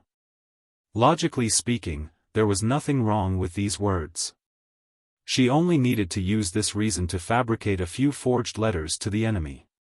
In addition to the wounds on Lu Shi and Jiang Pengji, it would be enough to make the aristocratic families in Chongzhou suffer in silence. After all, more than 90% of Chongzhou's farmland had indeed been divided up by them. It was irrefutable evidence, and he couldn't deny it even if he wanted to. Of course, this was only a battle at the level of public opinion. The decisive factor was still the army. If these aristocratic families dared to truly rebel against her, she would dare to massacre them all. She wanted to see whether the lives of one or two people and their fields were more important, or the lives of their entire clan. Jiang Pengji walked out of the mansion. She looked up at the dark sky, and the corners of her mouth curled into a silent mocking smile. At this moment, Chongzhou had truly changed. Within the borders of Chongzhou, the wind was howling and the cranes were panicking. Shangjing, which was half a month's journey away, was calm and peaceful. Zixiao, why are you still awake at this hour? Zhang Ping came out wearing a thick coat. He could vaguely see a tall figure standing in the garden. At first, he was shocked. With the help of the faint moonlight, he took a closer look. Only then did he realize that it was not Ghost Shadow, but Wei Ci. Wei Ci heard someone calling his name. He turned around to take a look and said in a hoarse voice, "Shiheng." Judging from his voice, Wei Ci must have gotten up halfway and ran to the courtyard to look at the astrology. It took you 2 years to get better. Why don't you cherish it? Zhang Ping felt like an old maid, nagging, "Aren't you afraid of catching a cold wearing such thin clothes? Look at your pale face, you can scare people to death in the middle of the night." If Wei Ci were to fall ill, the heavy responsibility would fall on his and Xiao Guang's shoulders. It would be exhausting. Wei Ci thanked Zhang Ping for his kindness. He took a deep breath and the cold air poured into his lungs, causing him to shiver from the cold. "Put it on, don't fall sick again." Zhang Ping took the initiative to give up his cloak. "I've seen you standing in the yard for a while. What are you looking at?" "The light of the Emperor's star in the north is getting more and more dazzling, and there's a faint blood-red glow." Wei Ci was halfway through his sentence and refused to continue, causing Zhang Ping to roll his eyes. He hated people who didn't finish their sentences. "Is this an auspicious or ominous sign?" Zhang Ping asked. He did not understand astrology, but as Master Yuan Jing's disciple, Wei Ci had more or less learned the true teachings and had some skills. "Auspicious, there's a small ominous in the auspicious, but it doesn't matter." Wei Ci smiled and coughed twice. Under the moonlight, his eyes were like thick ink, with a different kind of purity. Zhang Ping said, "In that case, my lord's situation in Chongzhou is not bad?" Wei Ci said, "Just from the astrology, it should be good, but I'm still a little worried." Zhang Ping laughed and teased, "What are you worried about? My lord is protected by both civil and military people. Whether it's Wen Zheng, Zi Shi, Fu Zhengtu, or Han Mei, they are all outstanding people. Not many people can go around them and hurt my lord, right? Zixiao, you're being too worried. Rather than worrying about this, it was better to go back to the house and rest early. There was still a lot of work tomorrow." "No, you don't understand," Wei Ci suddenly remembered Monk Liaochen's words. Many years had passed. Wei Ci would record the astrology whenever he was free. Just as Monk Liaochen had said, the change in the Emperor's aura was indeed strange. According to my lord's actions all these years, the increase in the Emperor's aura should be showing an upward trend. However, when Wei Ci sorted out the data he had recorded, he was surprised to find that the growth trend had become a strange slanted upward wave pattern. In other words, the Emperor's aura had indeed been stolen by someone, and the frequency of the theft was rather stable. Until now, the demon who stole the Emperor's aura had not been caught. He was really worried. How could mortals fight against unnatural creatures? Even someone as tyrannical as his lord could not do it. Thinking of this, Wuxia felt that he should find some time to visit some capable people and see if they had any news. The night wind was chilly. He stayed in the courtyard for a while before turning back to the house and falling asleep under the influence of drowsiness. After sleeping for about 2 hours, he suddenly got up from the bed. His expression was somewhat terrified, but the tips of his ears were slowly becoming bloodshot. Why did he suddenly dream of the Lord? Recalling the scene in his dream, Wuxia was worried and angry. He was worried because he dreamed that his lord was dressed in a noble lady's dress. Bright red blood dyed half her body, and her wounds were still bleeding. His heart wrenched at the sight of it. However, he could not speak in the dream. He could only look at her with the cold expression that he had been familiar with for half his life. He was angry and embarrassed. Why did she seem to be able to see him in the dream? She brushed her fingers from his collarbone to his cheek, and even lingered on his lips for a long time. They clearly did not touch, but Wuxia had the illusion that his lips were touching her ice-cold fingertips. Wuxia's previous and current lives added together would not make him young. He could not help but find it funny. Someone so old actually had such an absurd dream. Although it was absurd, but it was somewhat real. Wuxia put away that strange feeling, laid down again, and fell into the dream. This time, he did not have any strange dreams. He slept until dawn. In Chongzhou, Jiang Pengji clicked her tongue and retracted her hand with some regret. She had been wondering when the yin-yang jade would take effect by Wuxia's side. She did not expect to see it today. Jiang Pengji used the ashes of the woman from another world to exchange for the yin-yang jade from Xiaofan. If it was in her previous life, this thing could cause the interstellar forces to fight over it. In this world, it was basically useless. Fortunately, Jiang Pengji was quick-witted and gave it to Wuxia. She was sure that as long as it was something she gave to Wuxia, even if he did not carry it with him, he would still keep it properly. Just now, when she faintly saw Wuxia's shadow, she knew that it was the real thing. The effect was excellent. However, besides Jiang Pengji, it seemed that no one could see Wuxia. Chapter 891. Before the Hongmen banquet began, Chongzhou was still calm and peaceful. If one was more sensitive, they would realize that this was just the calm before the storm. The noble ladies of each household were busy with their own affairs.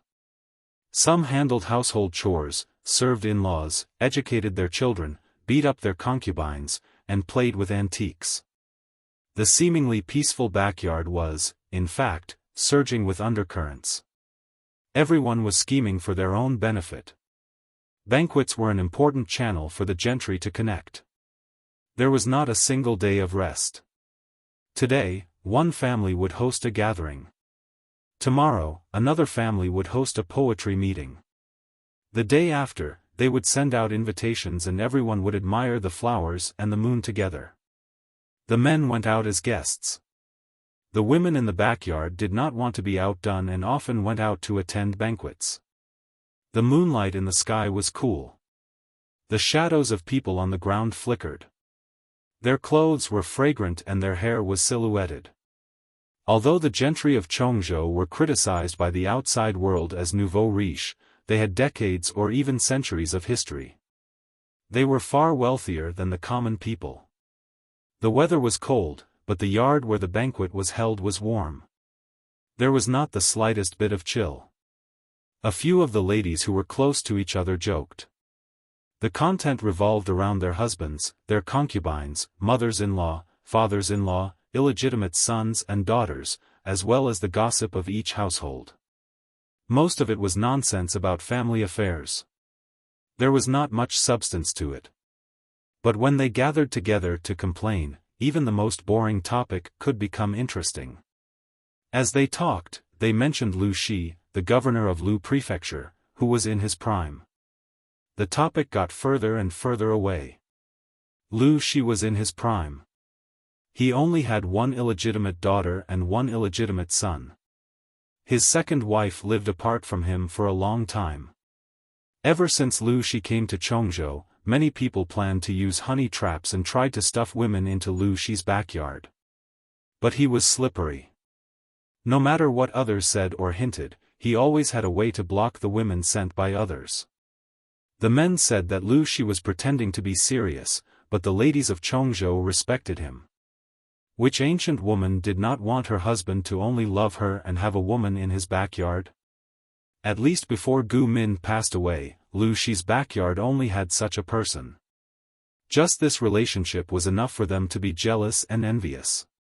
Every time this topic was brought up, the noblewomen of Chongzhou would be extremely jealous of the deceased Gu Min Furen. They would say that she died young, and in the end, they would fakely sigh about the unfortunate fate of a beauty. After saying that, a good man like Lu Shi couldn't help but complain about his flirtatious husband.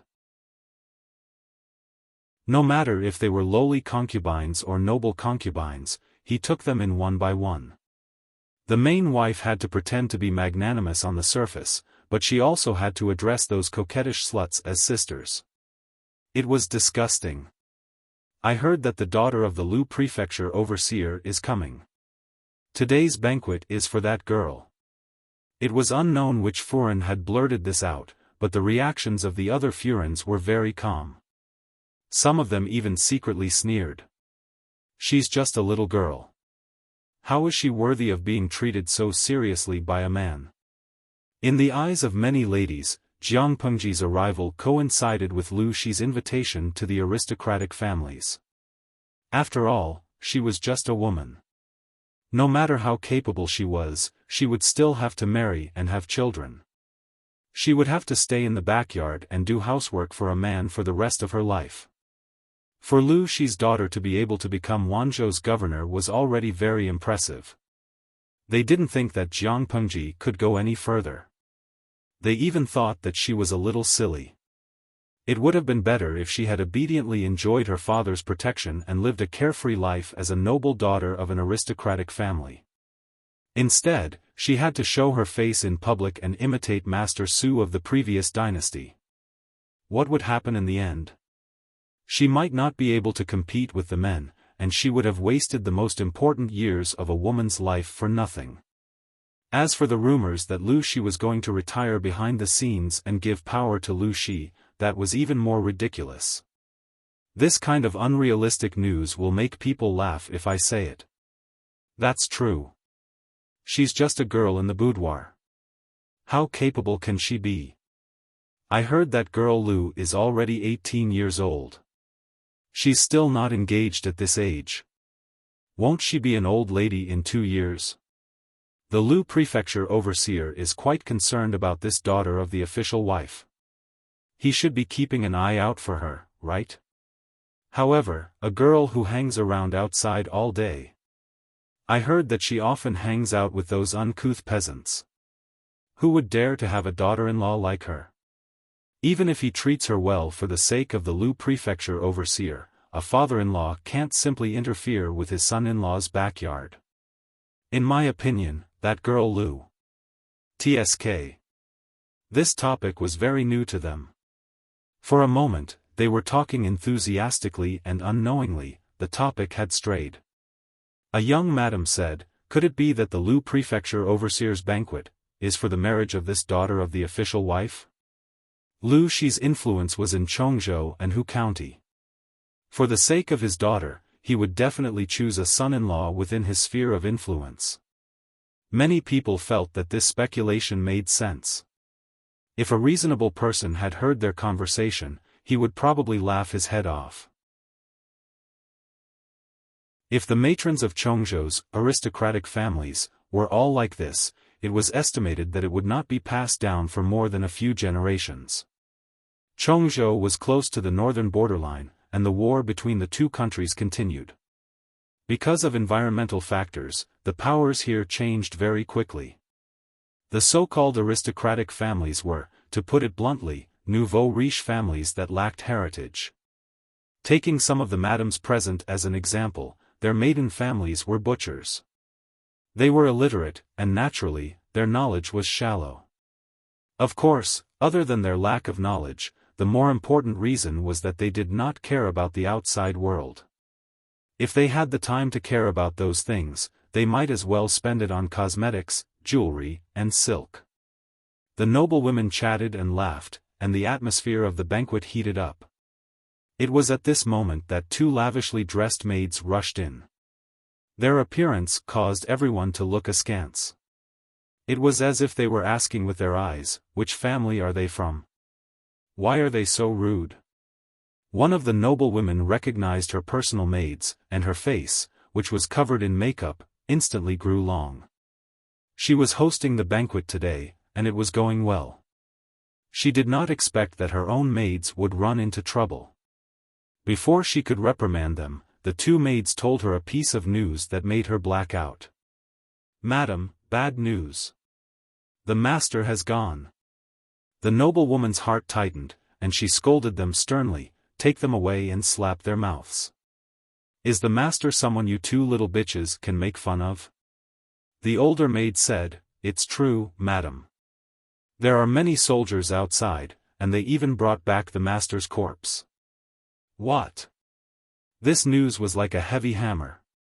Her eyes darkened, and her body, which had just stood up, almost fell to the ground.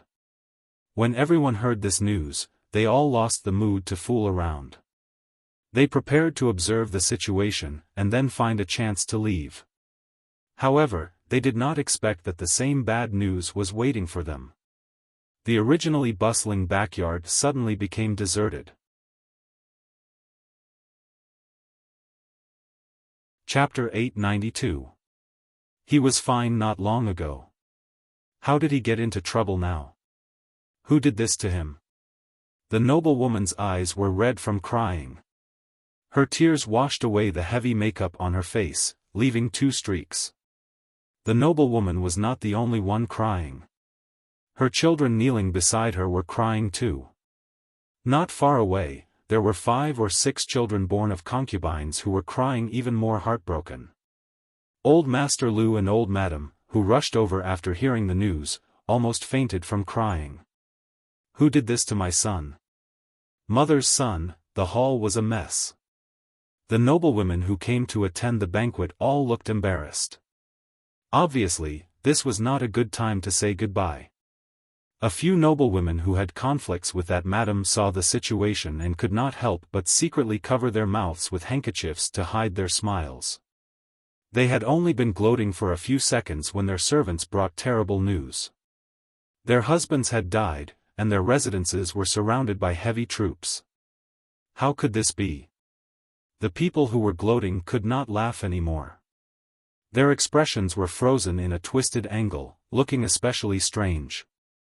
They reacted the same way as the noblewoman before them.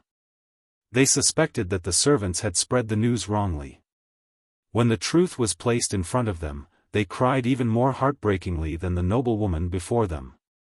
How could they care about their manners? For a moment, they had the same thought in their minds. Who killed their husbands? Who else could it be? After asking around, they knew how their husbands had died. They plotted to murder the 2 Lu governors, secretly colluded with the nobles of the northern borderline, and attempted to overthrow Chongzhou with the northern borderline. However, the winner takes all. They failed at the last step. Their plan had been seen through by Madame Lu and Madame Lu in advance, and they had been killed instead. If the dead man had not been their husbands, they would have believed it. Lu Zhongqing, this is unfounded slander. Our ancestors were all citizens of Chongzhou. How could we collude with the northern borderline? This is clearly the Lu father and daughter who wanted to monopolize power. That's why they killed my husband with a groundless accusation, slander. All slander. The noblewomen cried and shook their heads. Those who were mentally strong endured the pain and tried to stabilize the situation in the residences. Those who didn't have much ability sat on the ground and cried. The entire mansion was in a mess like headless flies. No matter how much they cried and made a fuss, the soldiers surrounding the mansion refused to back down or retreat. Some sent servants to resist, but they were immediately killed by the soldiers. Seeing this, they finally stopped for a while. After making a ruckus for most of the night, the matrons and elders of the various clans united to demand an explanation from Lu Shi. They did not like Lu Shi because Lu Shi was an outsider. The more power he had, the less benefits the Chongzhou aristocratic families would receive. Even so, they wouldn't do anything to Lu Shi. After all, he still had soldiers in his hands. Of course, they didn't take action not because they were merciful, but because Lu Shi was powerful. If Lu Shi did not have soldiers in his hands, not to mention being the magistrate of Chongzhou for a few years, even the grass on his grave would be as tall as a man. They hadn't done anything before, and it was even more impossible for them to do anything now. One Lu Shi was already hard enough to deal with. Now, Lu Shi, who had more than 10,000 soldiers and horses with him, was even harder to defeat if the father and daughter joined forces. Even if they wanted to plot against Lu Shi, they had to wait until Lu Shi retreated behind the scenes before joining forces to bully the young Lu Shi. Anyone with a discerning eye knew that they wouldn't hurt Lu Shi and his daughter. Why would they assassinate them at such a sensitive time? It was obvious that someone had purposely set them up. Every family's mansion was heavily guarded. Apart from the matrons and elders who could enter and leave, everyone else was blocked. This was a clear house arrest. Seeing this, everyone was so angry that their faces turned red. They looked at Lu Shi with murderous intent. "Magistrate Lu, I hope you can give us an explanation for the massacre of the gentry last night. Even if you are the magistrate, you can't kill the innocent." A prestigious elder spoke. He was older than Lu Shi, so he didn't hold back when he questioned him. Lu Shi raised his hand weakly. Jiang Pengji, who was beside him, sneered and said, "Do you need me to give you a reason? Plotting to kill a magistrate is a crime that warrants the execution of 9 generations. I've been merciful by not coming to settle the score with you personally. I didn't expect you to come here and complain first. You're indeed the local tyrant of Chongzhou. You're unscrupulous. You've really opened my eyes." The elder glanced at Jiang Pengji, who was dressed in women's clothing, and said with contempt, "What right do you have to speak here?" Jiang Pengji said, "I am the magistrate of Wanzhou. Do you think I have the right?" The aristocratic families of Chongzhou really had a good plan. You actually wanted to capture me and my daughter to claim credit from the royal court of the northern borderline. If I didn't have capable people protecting me by my side, would have been beheaded by now. The elder saw that Jiang Pengji was insisting that the aristocratic families of Chongzhou were up to no good. He was so angry that his blood pressure almost skyrocketed. "This is all slander." Jiang Pengji sneered. "Slander? How is it slander? You mean to say that I and my father purposely stabbed ourselves with a knife to slander you? Since you refuse to admit it, I'll show you the evidence." Someone said, "How can injuries be faked? Who knows if this is a conspiracy between you and your daughter?" Jiang Pengji said, "What's the use of quibbling? Show me the evidence. Let's see if you admit it or not." Having said that, Jiang Pengji waved her hand outside. A doctor carrying a medical box came forward. The man's hair and beard were all white. He was no stranger to everyone. The doctor's medical skills were superb. He was a doctor employed by the aristocratic families of Chongzhou. He had a close relationship with each family. Jiang Pengji's and Lu Shi's injuries were also treated by him. He knew the condition of their injuries the best. The doctor trembled as he told the truth. Lu Shi's injuries were relatively light, but Jiang Pengji's injuries were very serious. The 3 wounds were all close to vital parts. Who would risk their own lives for the sake of framing someone? At that moment, Li Yun brought people over. The people behind him carried dozens of big boxes. He nodded at Jiang Pengji. Jiang Pengji received the hint and sneered in her heart. These things were all found in your residence. As soon as she said the first sentence, the faces of the dozens of people below changed. They had just stepped out of the door when the soldiers outside barged in. They looked as if they were confiscating property. Jiang Pengji continued, "Take a look. Do these things belong to you?" The boxes were opened one by one. They were filled with bamboo slips, account books, land deeds, and a few letters.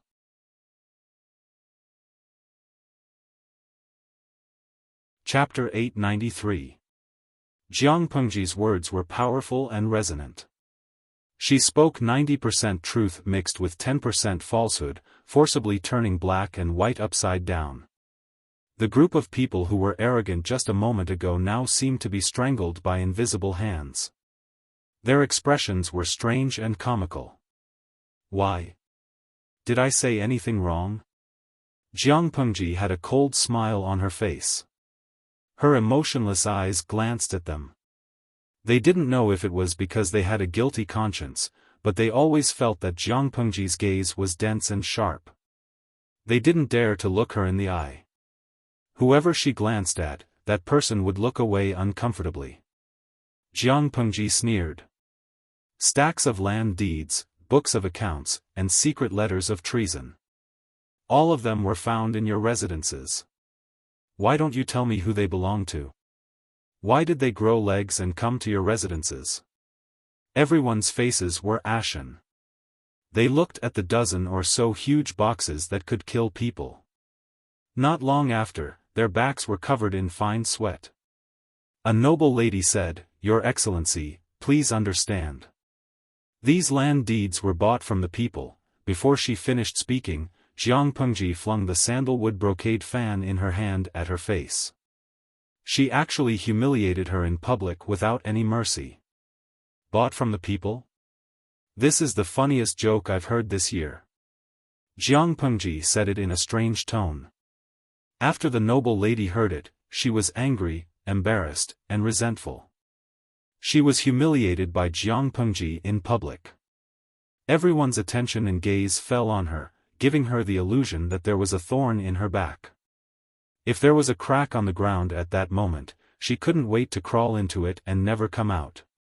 You can buy land worth 34 strings of coins for only a few hundred coins. Why haven't I come across such a cheap sale? Jiang Pengji suppressed her anger, but her eyes were already filled with murderous intent.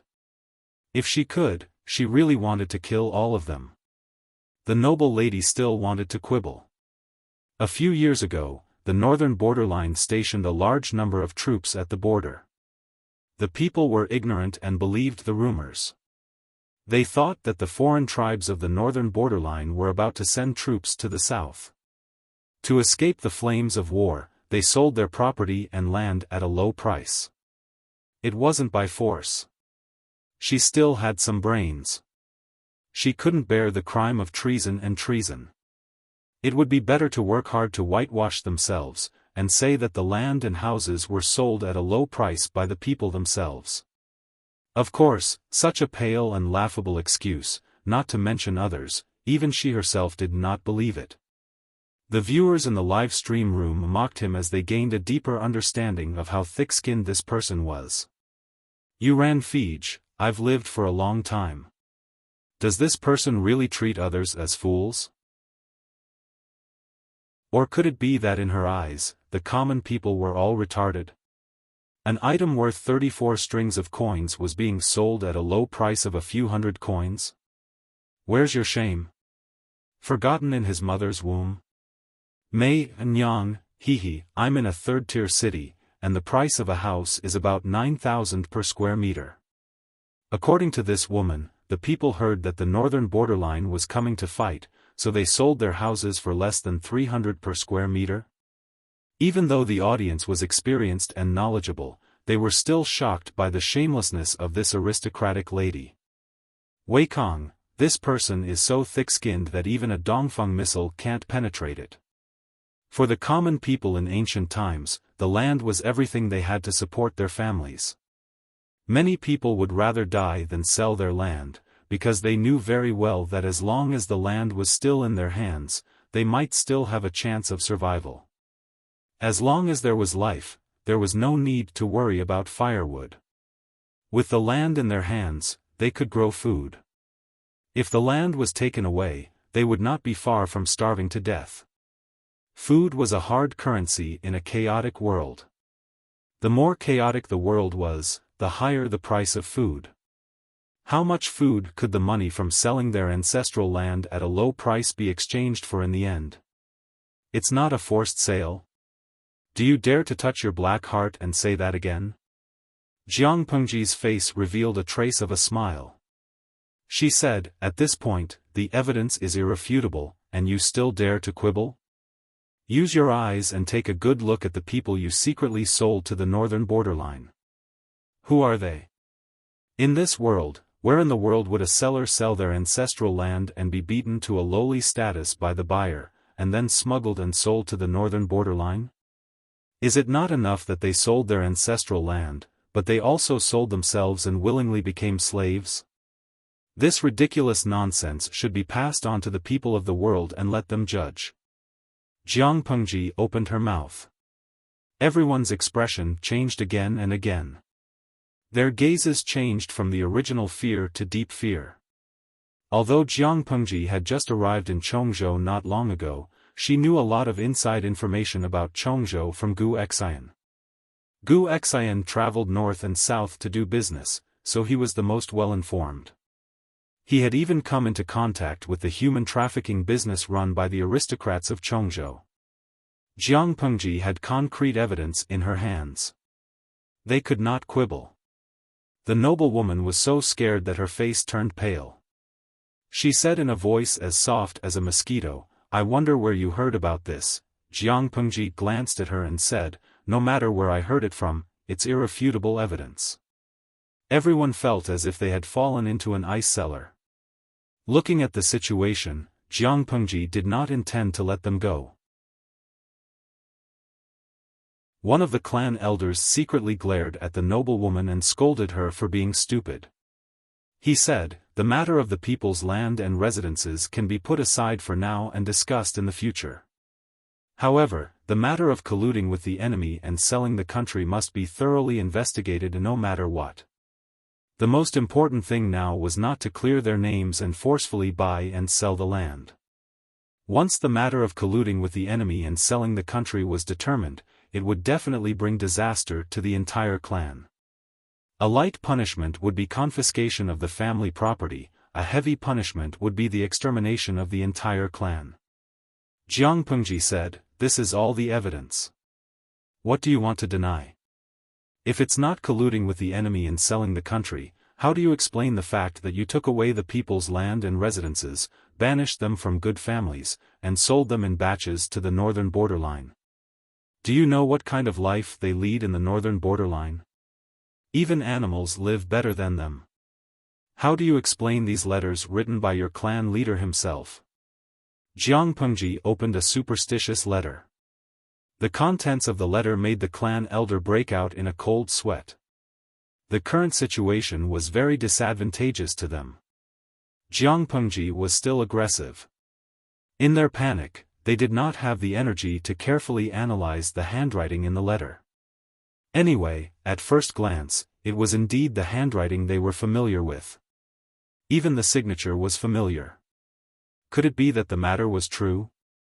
Did the clan leader really collude with the people of the northern borderline behind the clan elder's back? But they occupied the land and residences only for the sake of wealth. They had no intention of betraying the country. In the words of the audience in the streaming room, if yellow mud fell into one's pants, it was still shit. They did not have the confidence to deny it.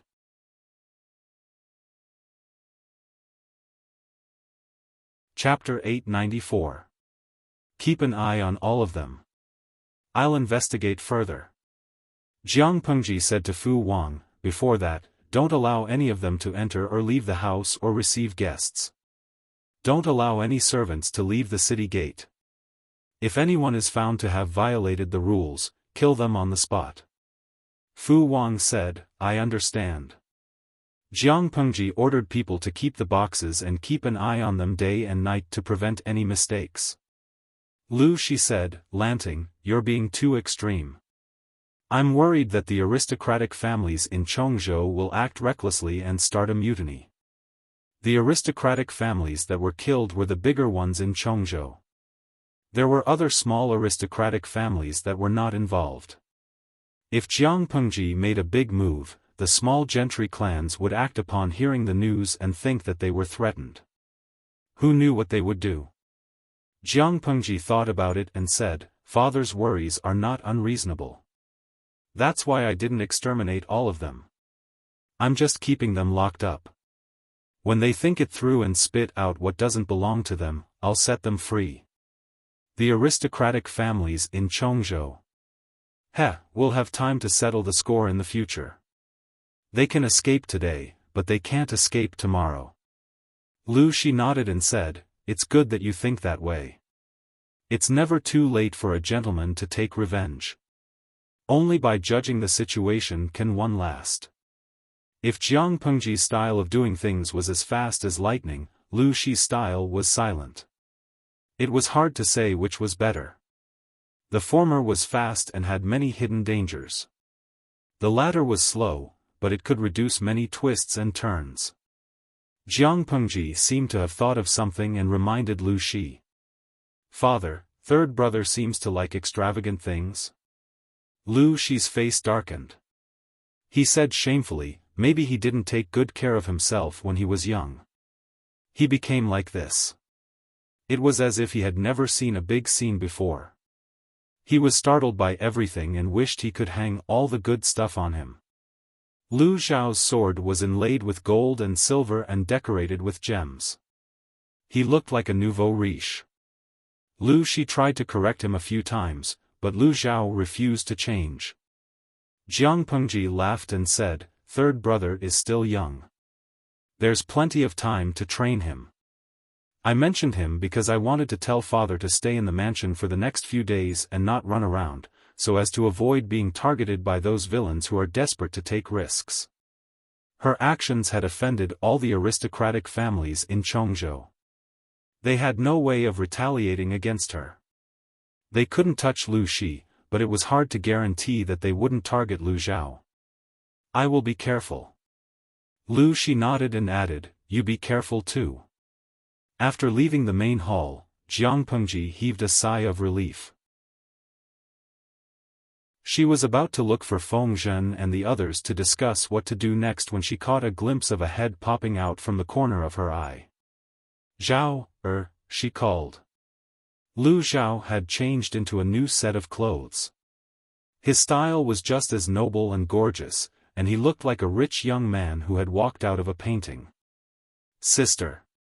Having been caught red-handed by Jiang Pengji, Lu Zhao was feeling guilty. When he heard how Jiang Pengji addressed him, his eyes lit up again. What are you doing there? Of course I'm waiting for sister. There are some things that I'm not very clear about.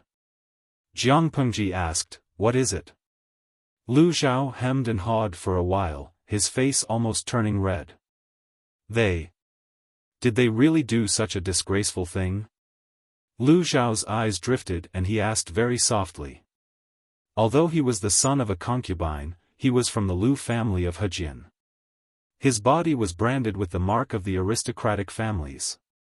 Lu Zhao was proud of his family background. He had never thought that the aristocratic families were so glamorous on the surface, but they had done such dirty deeds behind the scenes. Of course it's true. Zhao, you're not young anymore. Look for me in the future and let me bring you to see the outside world. If you really can't, look for the housekeeper and let him tell you what the real world is like.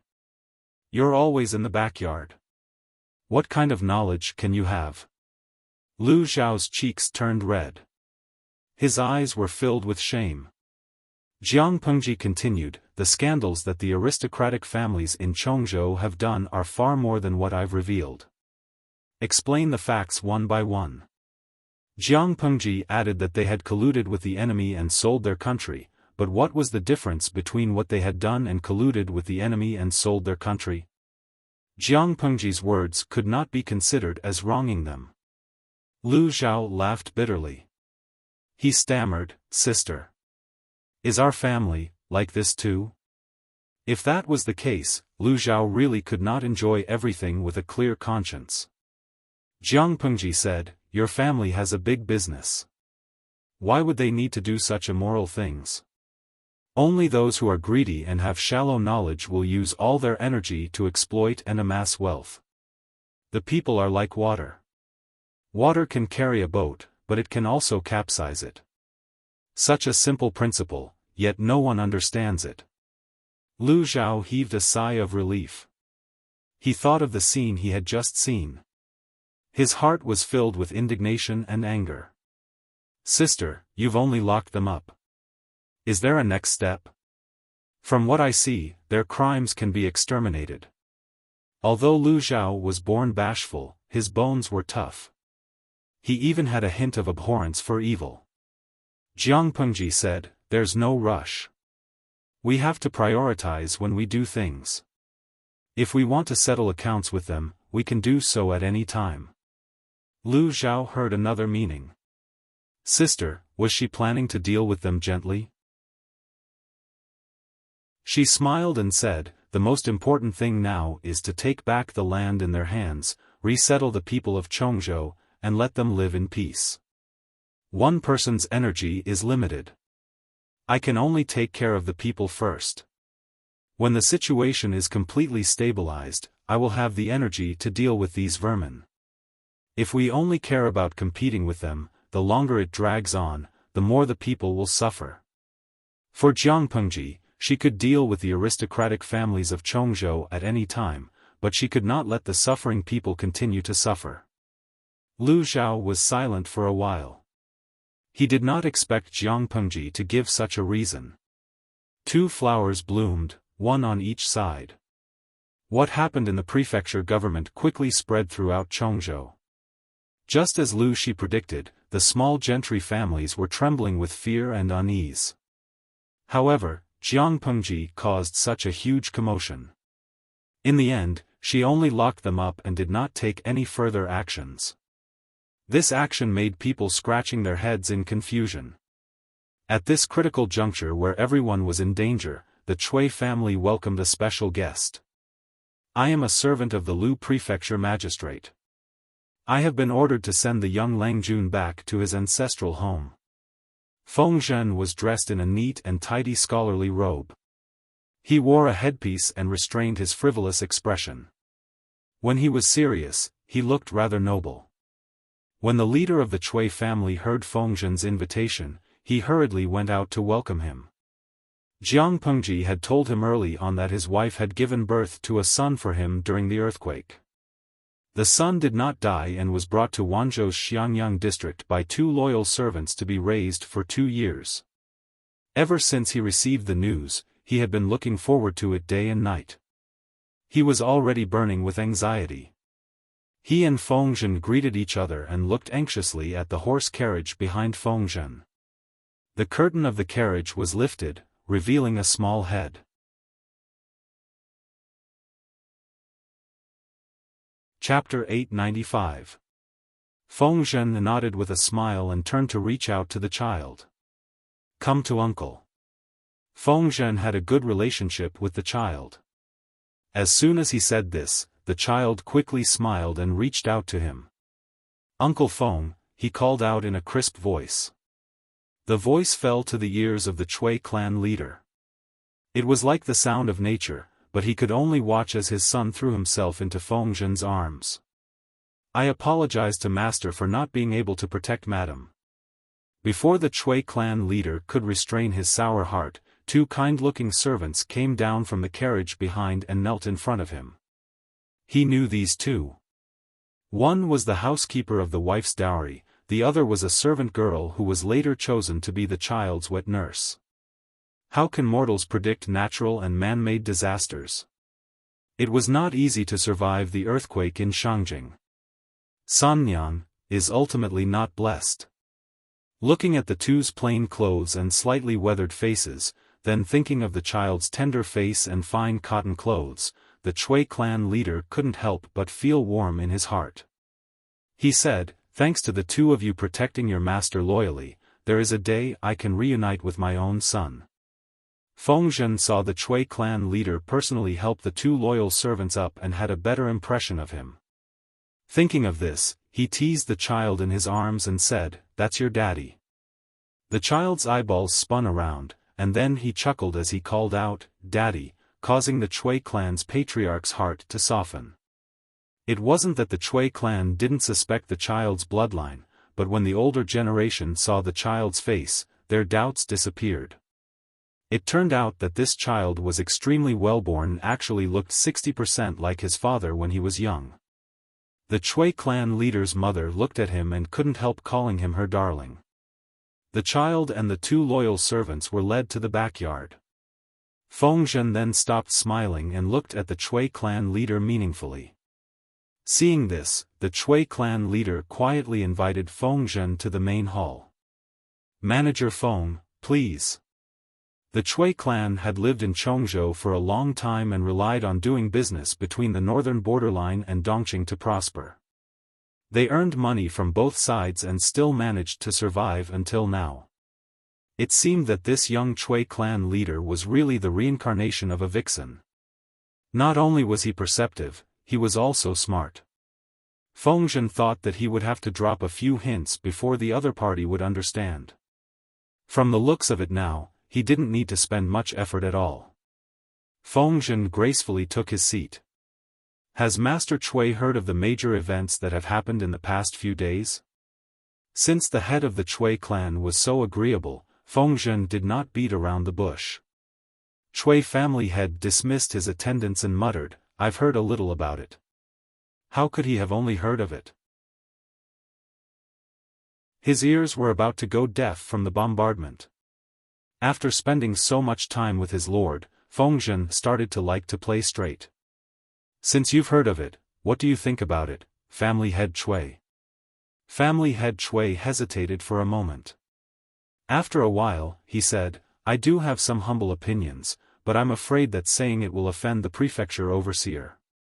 Now that there's no one here in private, you can say whatever you want to say. My master has always been generous and benevolent, and is open to good advice." Master Chui sighed. More than a decade ago, the northern borderline foreign tribes took advantage of the political turmoil in Dongqing to launch a surprise attack on Chongzhou's Shangyu County. They captured and killed countless people. Although Master Yuanjing took back 3 cities, there are still 3 cities in the hands of the northern borderline that have yet to be returned. After the northern borderline grew stronger, they sent a large number of troops to the border to demonstrate their might, causing the people of Chongzhou to panic. Someone took the opportunity to spread rumors and took advantage of the situation, causing the people to become destitute and homeless. As for who it was, I'm sure Prefecture Overseer Feng knows. Developing to the situation today was not the work of a day and a night. Although the situation has improved after Prefecture Overseer Lu took office, it is still not a permanent solution.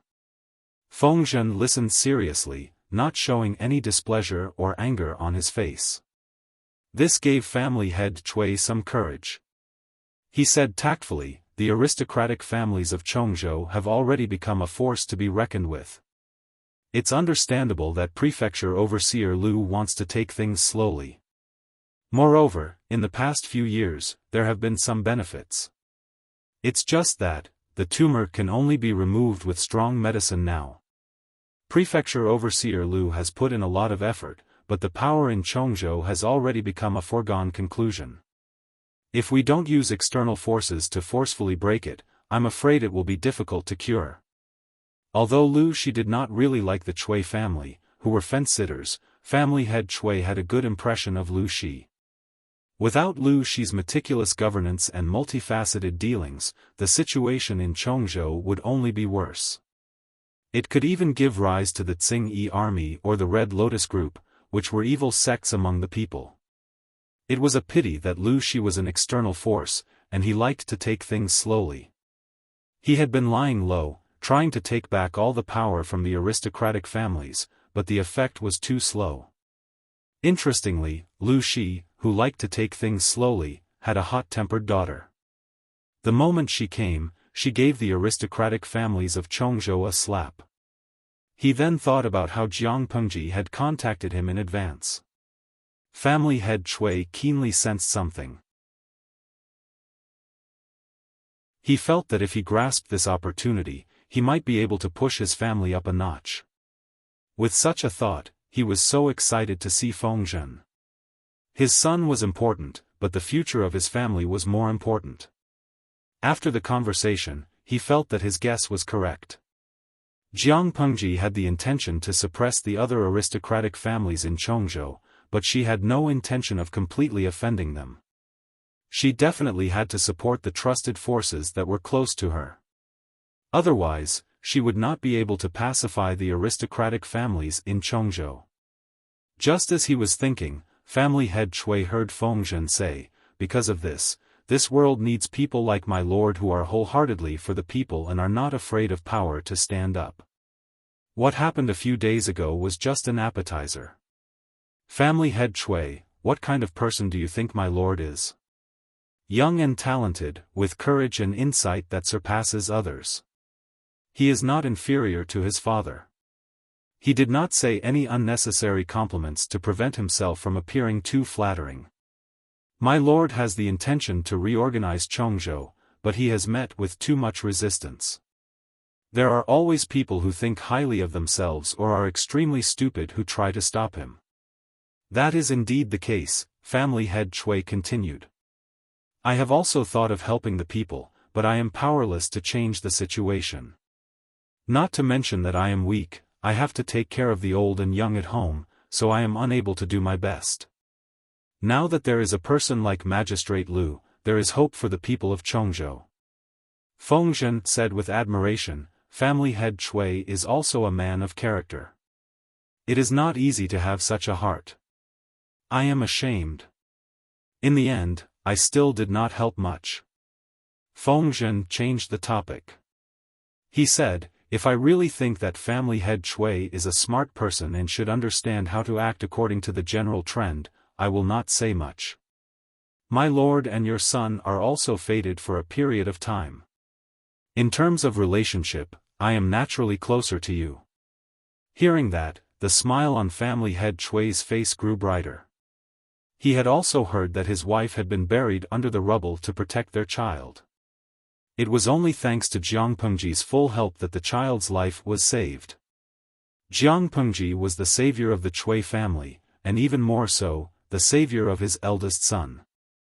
If the Chui family wanted to use this excuse to repay Jiang Pengji's kindness and return the favor, no one could blame them.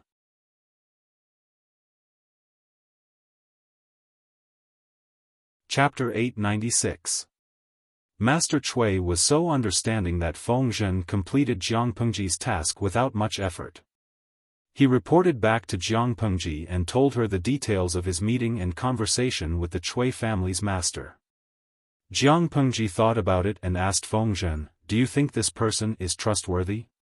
She had the intention to support the aristocratic families in her camp, but that was just a piece of candy.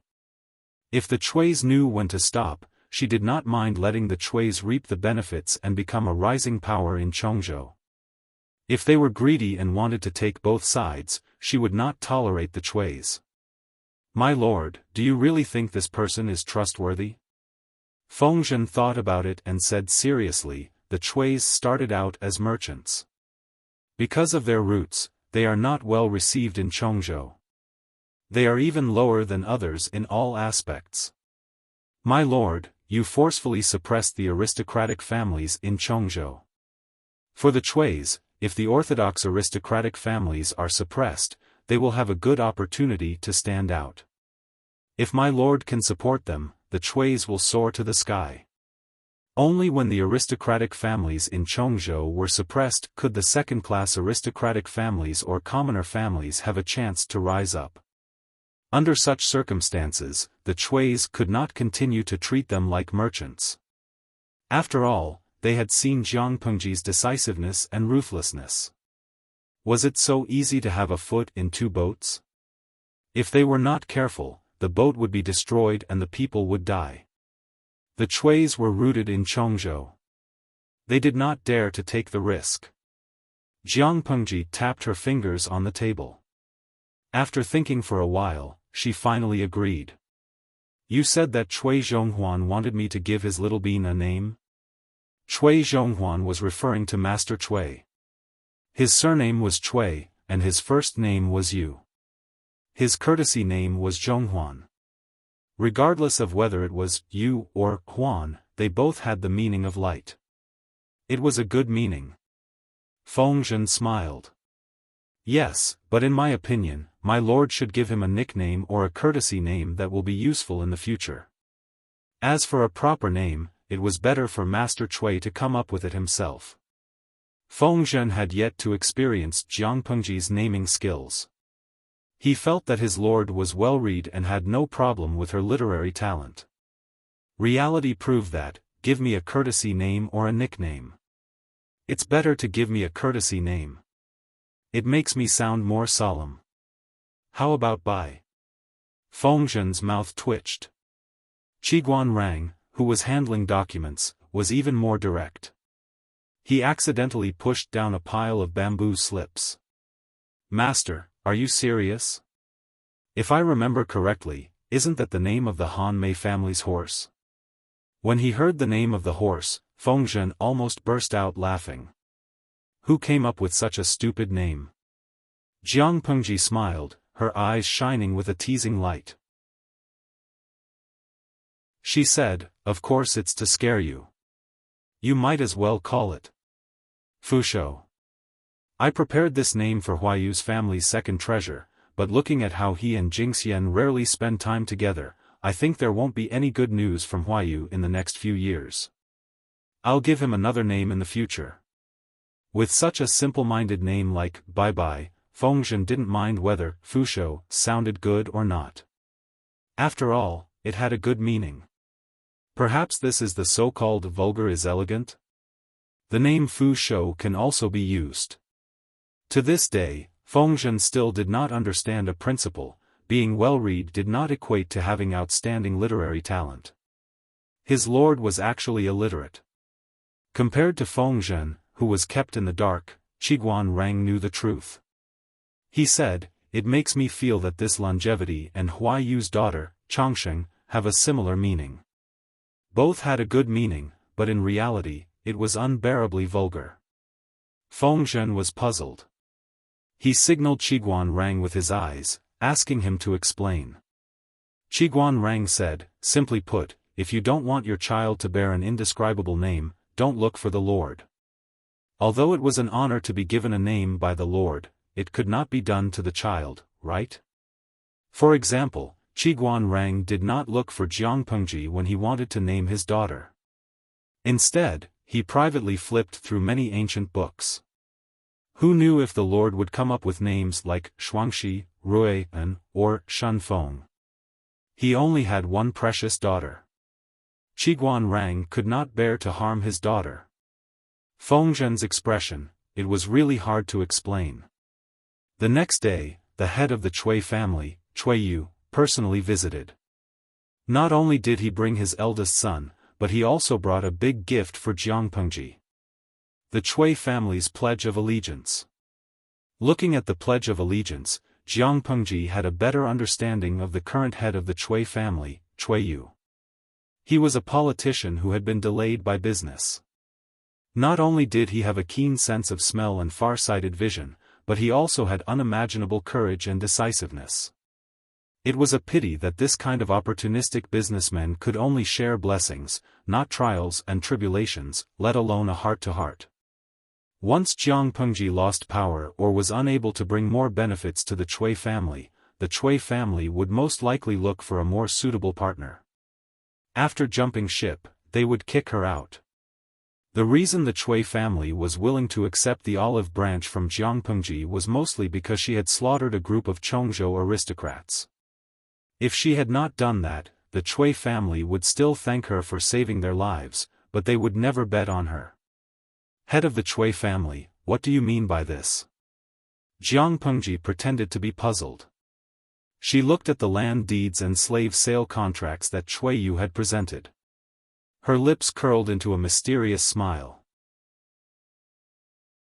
Chui Yu said, now that the world is in chaos, the people have no way to make a living. At the critical moment of the country's crisis, those greedy vermin unexpectedly took the opportunity to exploit the people. They are the vermin of the country. I am alone and can't stop them. I can only do what I can to comfort them. I heard that the officials' benevolent and righteous move is to station fields at the border and train the army to defend against the northern borderline. It is really a blessing for the people of Chongzhou. I do not have a lot of assets, but I started my business with the people. How can I forget my roots? I only hope that the official will save the people from the disaster. The smile on Jiang Pengji's face grew wider. Everyone liked to hear compliments, and she was no exception. She had to admit that Chui Yu's business boasting was very pleasant to her ears. Jiang Pengji then picked up the account book and carefully looked at the things listed on it. The Chui family left behind the clan's sacrificial field and even rented a portion of the fertile land that they bought at a fair price to her for free. Of course, the proportion of these fields was not large. The largest proportion was the fertile land that they bought from the people. However, compared to the previous aristocrats, the Chui family still had some conscience. Although they lowered the price, they only lowered it by 30%. It was better than those ruthless people who lowered the price by 30 or 40 times. Now, in order to gain Jiang Pengji's trust and be put in an important position, the Chui family gifted this portion of the land to Jiang Pengji. Apart from the fertile land, there was also a lot of uncultivated land. Most of these places did not have anything good, but they were vast and suitable as bases for the troops. Apart from that, there were many contracts that sold themselves. She roughly looked at them and realized that these contracts were all for the people of Chongzhou. Jiang Pengji raised her eyelids and looked at Chui Yu. She questioned him silently with an imposing manner. Chui Yu was stunned for a moment and immediately said, "Official, these contracts are for the people of Chongzhou who were sold to the northern borderline. The Chui family's words are light and do not dare to provoke them. They can only secretly use their connections to secretly buy back a batch and send them to other places to be settled." After he said that, a smile appeared on Jiang Pengji's face again.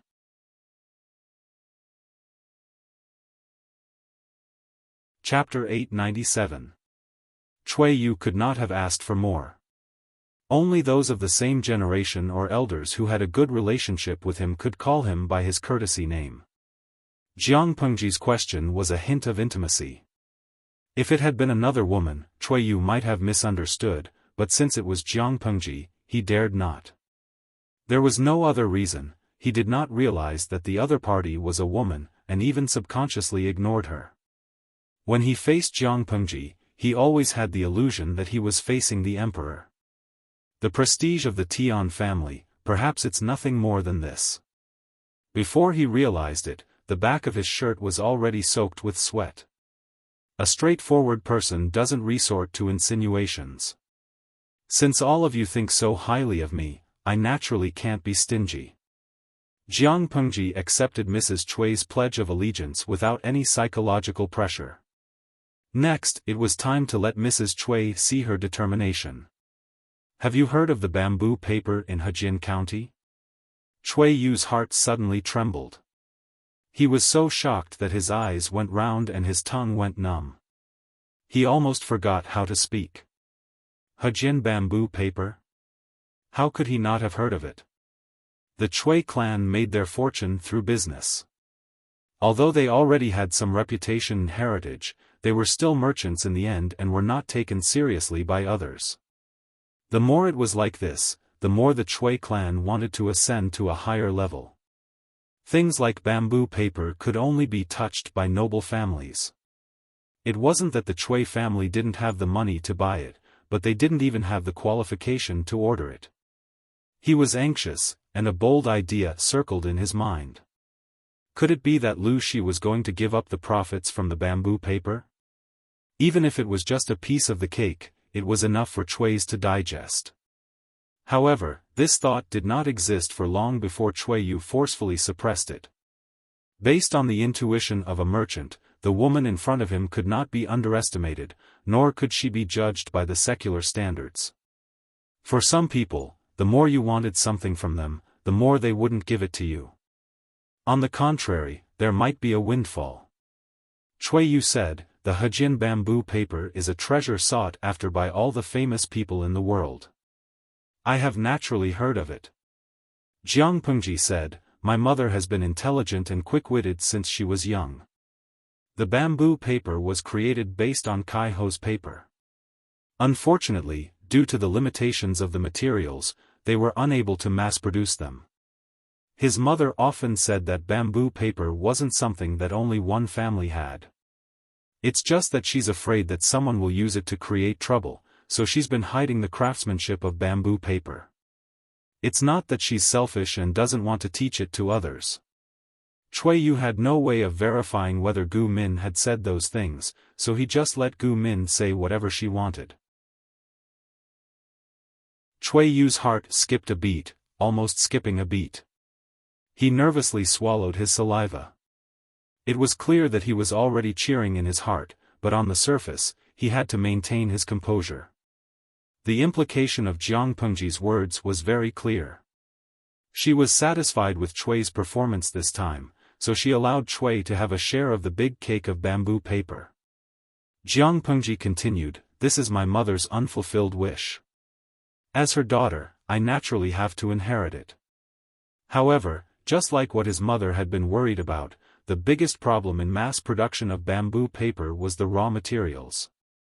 If we don't have enough raw materials, mass production will be useless. Hearing this, Cui Yu's heart sank to the bottom again. Great joy was followed by great sorrow. It was too exciting. Without waiting for Cui Yu to speak, Jiang Pengji sighed. "In order to fulfill my mother's dying wish, I personally went to investigate and experiment. I really found something that could perfectly replace the bamboo paper." He had started experimenting a few years ago, and the papermaking technology had already matured. As long as there are no problems with the raw materials, mass production will no longer be difficult. I don't say that everyone in the world can afford to use paper, but at least middle-class families won't have to continue using heavy bamboo slips. If Cui Yu's mood could be drawn into a picture, it would probably be like a roller coaster. The ups and downs could cause a heart attack. Jiang Pengji asked someone to bring a stack of cut rice paper. Cui Yu's eyes were glued to it. He had been modest before, but Cui's were rich. If they spent a high price and used their connections, they could always buy some from irregular channels. As the head of the Cuis, he had naturally used bamboo paper before. Just by looking at it, he knew that the improved bamboo paper that Jiang Pengji mentioned was not inferior to the quality of the top bamboo paper. If he could really get a share, would the Cuis just take a step forward? It was obviously a big step that would burst his crotch. Maybe Zhonghuan doesn't know, but I want to rebuild the Jinling Pavilion. Although I dare not compare with the Jinling Pavilion of the previous dynasty, it's not much worse. I plan to use this paper to bind all the books in the Jinling Pavilion. At that time, I will need a huge amount of paper. I dare not easily entrust this matter to someone who is not my confidant. Jiang Pengji said, "I wonder if Zhonghuan is willing to lend me a hand?" She said so much, but the last sentence was far more attractive to Cui Yu. He could not wait to nod his head and immediately answer loudly, "Yes, yes, yes." 1,000 times, 100 times, he was willing. However, he had to be reserved. Thus, Cui Yu forcibly suppressed the excitement in his heart and said reservedly, "It's my wish, but I dare not ask." Jiang Pengji's face was full of smiles. The live stream audience was stunned. "Wudong King, what's this? Please translate." Luocheng Yimo, it's just that I dare not ask for it. This is my wish. Shun Feng Express, I only care about one thing. The streamer won't hand over the papermaking technique so easily, will she? Jiang Pengji accidentally saw the bullet screen and could not help but laugh in her heart. Why would she do such a stupid thing? She clearly knew that Chui was a businessman. Why would she reveal her trump card at such a time? She agreed to let Chui's participate in the papermaking process, but she did not say that she would hand over the core technique. She would only use their manpower. When the rice paper was mass-produced and the paper's price came down from the altar, she would not mind handing over the technique to Chui's. Now, the rice paper was the carrot that she had hooked. It was specially used to lure Chui's, the greedy donkey, so that it would stare at the carrot to quench its thirst. Even so, Jiang Pengji's conditions were far beyond Chui's expectations. They were deeply grateful. Sometimes, when you give too much, people may not remember your good deeds. Only when you give them little by little, will they know how precious the things they have in their hands are. Half a month passed like that. The city was still under martial law. The heavily guarded soldiers did not retreat. The few families that were under house arrest could not even hold a funeral. Many of the young gentry felt their buttocks burning. They could not sit still anymore. At this moment, two pieces of news bombarded the circle of friends of the gentry in Chongzhou. To be precise, the second piece of news was too important. In comparison, the first piece of news was insignificant. The first piece of news was that the Chuis of Chongzhou, whom they had previously looked down on, had boarded Lu Shi's ship. They had completely chosen to stand on her side. They did not care whether the Chuis stood on their side or not. In many people's eyes, they were just toads that were vainly trying to become one of the top aristocratic families in Chongzhou. The second piece of news was that the Chuis, who had chosen to stand on their side, handed over a proof of allegiance and obtained the right to sell the bamboo paper and rice paper from Lu Shi. What was even more shocking was that after 5 years of cooperation between the two parties, the Chuis could still obtain the production technique of the two types of paper from Jiang Pengji. Knowing the contents of the proof of allegiance that the Chuis handed over, the gentry clans beat their chests and stamped their feet.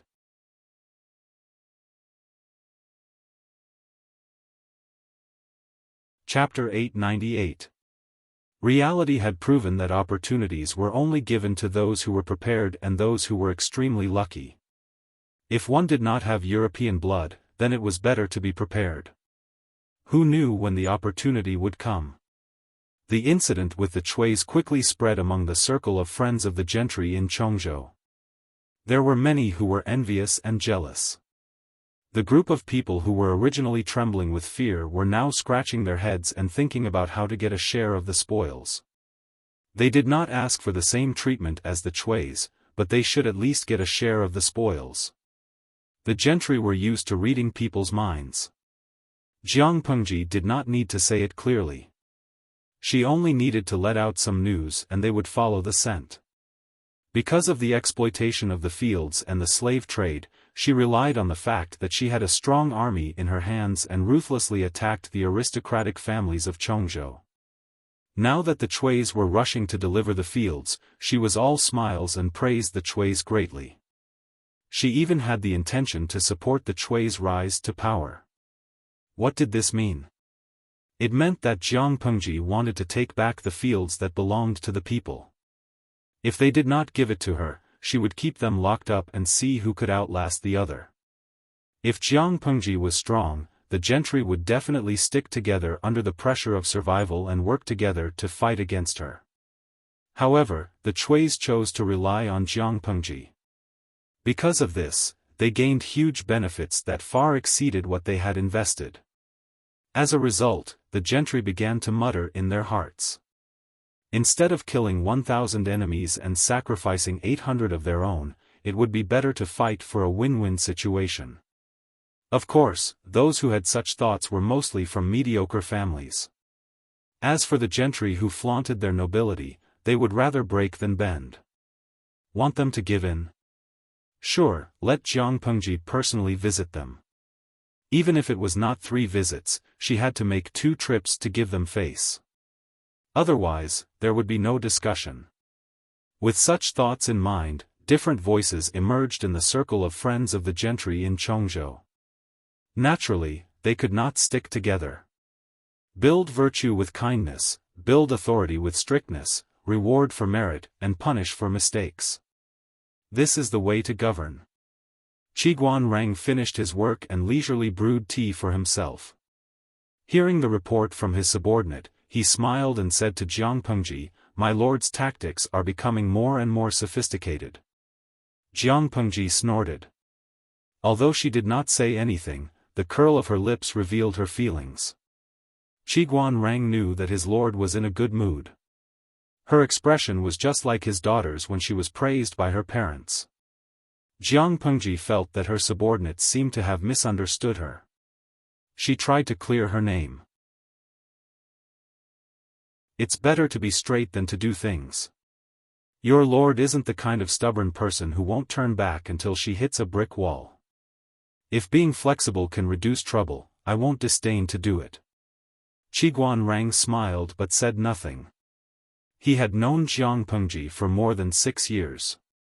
It could even be said that he had watched her grow up. How could he not know the changes in her? Jiang Pengji was not anxious at all.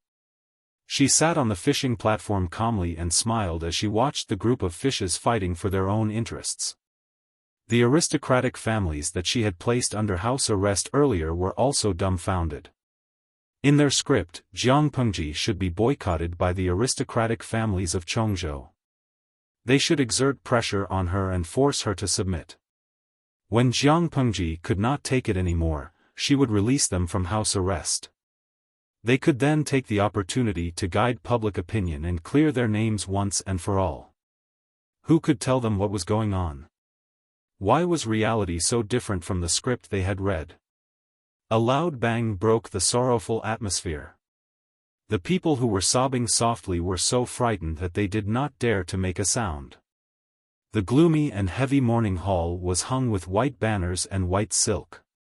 A coffin made of gold-threaded nanmu was placed in the middle. Because the entire clan was placed under house arrest on the clan land, not only could they not hold a grand funeral, they could not even bury the coffin. After some inquiries, they found out that the aristocratic families of Chongzhou were wavering in their stance. The hot-tempered clan elder exploded on the spot and threw his cup in anger. Son of the Liu family. You've gone too far. The white-haired clan elder was so angry that he was about to have a heart attack. The muscles on his face twitched strangely. Clan elder, what should we do now? Liu Shi obviously doesn't want to let us off easily. Are we supposed to keep him under house arrest and prevent the old master from being able to rest in peace? It has been dragged on for more than 20 days. If it continues to drag on, I'm afraid it will be difficult for the deceased husband's resentment to dissipate. The widow wore mourning clothes and mourning clothes. Her eyes were filled with tears, and her delicate and pitiful demeanor added to her charm. The clan elder said fiercely, even if the resentment is difficult to dissipate, it's still seeking revenge on Liu Shi. Why are you panicking? Women just don't have any experience. Shut your mouth. Liu Shi knows that if he wants to snatch it by force, once he gives in, the consequences will be unimaginable. Can you bear such a huge responsibility? The woman had never had her own views. Her husband favored his concubine and neglected his wife. She did not dare to fight for anything for herself. Now that her husband had passed away and she had no children, she was even more helpless. As the wife of the royal family, she was scolded and insulted by the clan elder in public. In a daze, she looked at the coffin in the hall and cried even more miserably. She was not crying for losing her husband. She was crying for her dark and unknown future. She had no children, her husband was dead, and the direct line of descent was lost. She was no longer the wife of the royal family. Similar scenes played out in the various clans. One by one, they scolded Jiang Pengji. They held on to the land in their hands and refused to let go. Jiang Pengji did not care much. With the Chui's pledge of allegiance, she received many more pledges of allegiance over the next few days. The land that she obtained was not considered fertile, but it was more than enough to train the troops, build a military camp, and set up a papermaking workshop. As for farming, she brought her people to investigate the field. She studied the situation at the borders and the geography of various places. She chose 4 key districts for farming. Because a few of the aristocratic families in Chongzhou were placed under house arrest, many places had vacancies. After Jiang Pengji picked and chose, she either threw the positions to the small aristocratic families that sought refuge with her and let them have a taste of the sweetness. Or, she placed the people she had groomed in the positions and let them practice. After a round of beating and bestowing favors, the atmosphere in Chongzhou changed. Anyone who thought that they had 9 lives could come and see if she would kill them or not. Without this as a backing, who would give in to her? Jiang Pengji ruthlessly reorganized the forces in Chongzhou. She pulled in one group and beat another. Then, she cultivated her own forces. She was having a lot of fun. Based on this situation, the aristocratic families in Chongzhou will suffer a great loss. Wei Xi received the news and was not surprised. TSK. Thinking about Hu County in his previous life, she was even more ruthless. She surrounded them at night and massacred the aristocratic families. It was a huge case that shocked the court. At that time, the prestige of the court was at rock bottom. The officials and the military pushed the blame to each other. Instead, she took advantage of the situation. She caused such a huge commotion. There were countless people who condemned her, but nothing happened in the end. In comparison, Chongzhou only lost a few leading aristocratic families. That was a blessing to their ancestors.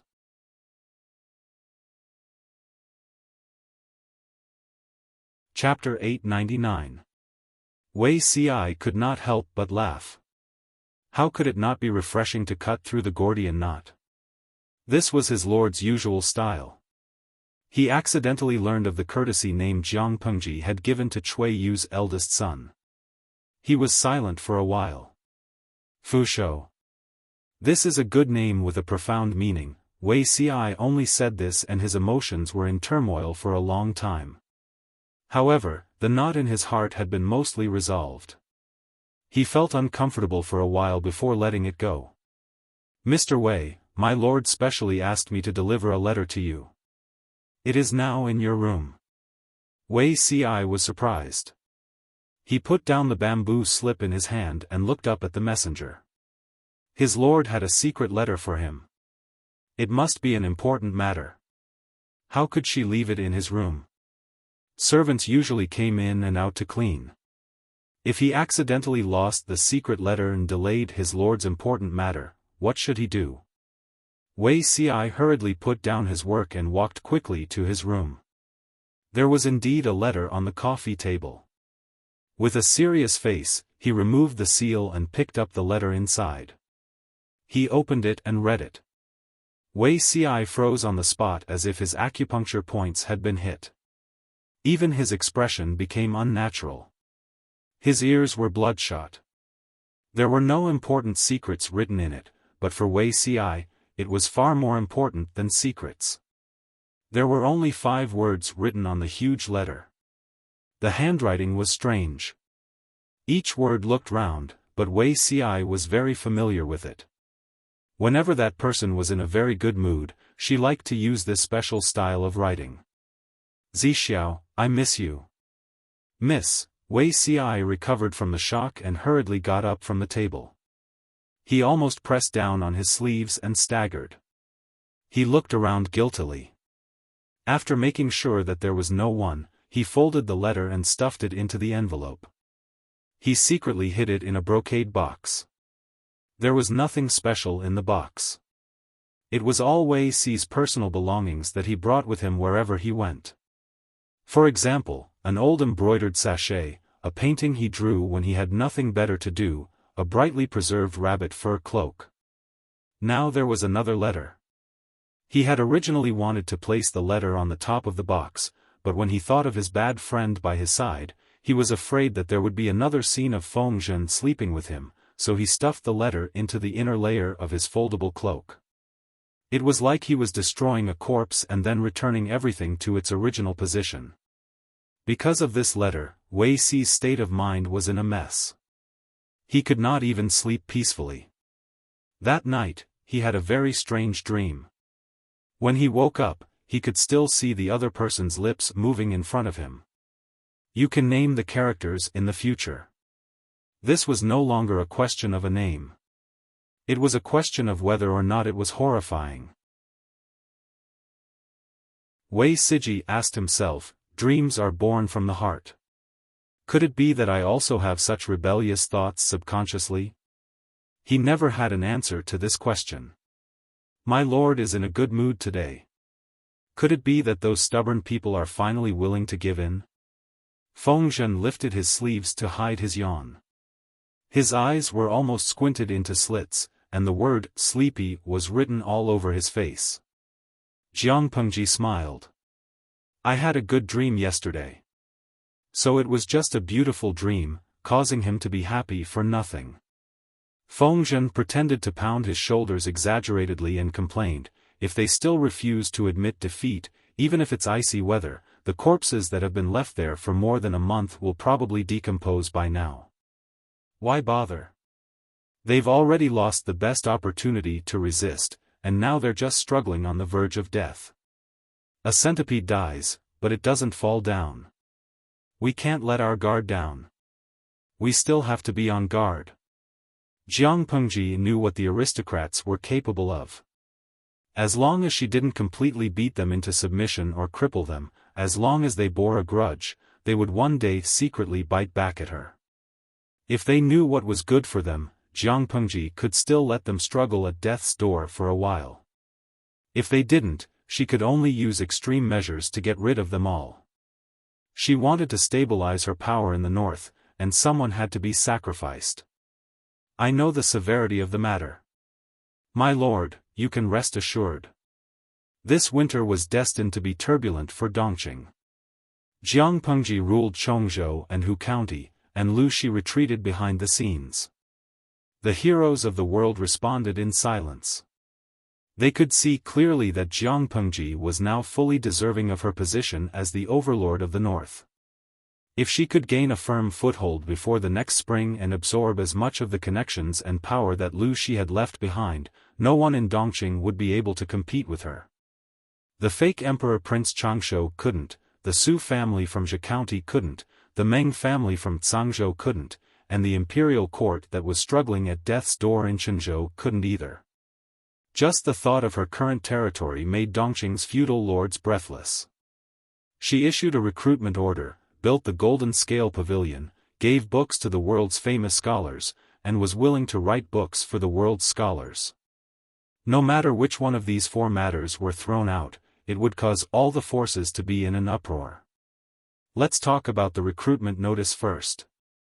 It wasn't something that just anyone could make. The first person was a sage 700 years ago. He sought talents for reform, swept away the chaos in the world, and stabilized the world.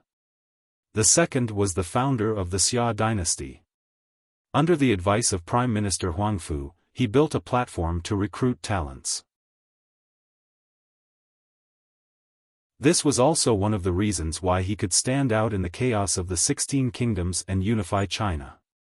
If not for the recruitment order, the chaos of the 16 kingdoms could have continued for more than 100 years. Now, it was the turn of the daughter of the Lu family to follow the example of the sage. It was terrifying to think about it. Moreover, the construction of the Golden Scale Pavilion allowed the commoners to borrow books for free. This touched the nerves of many aristocrats and caused them to condemn them.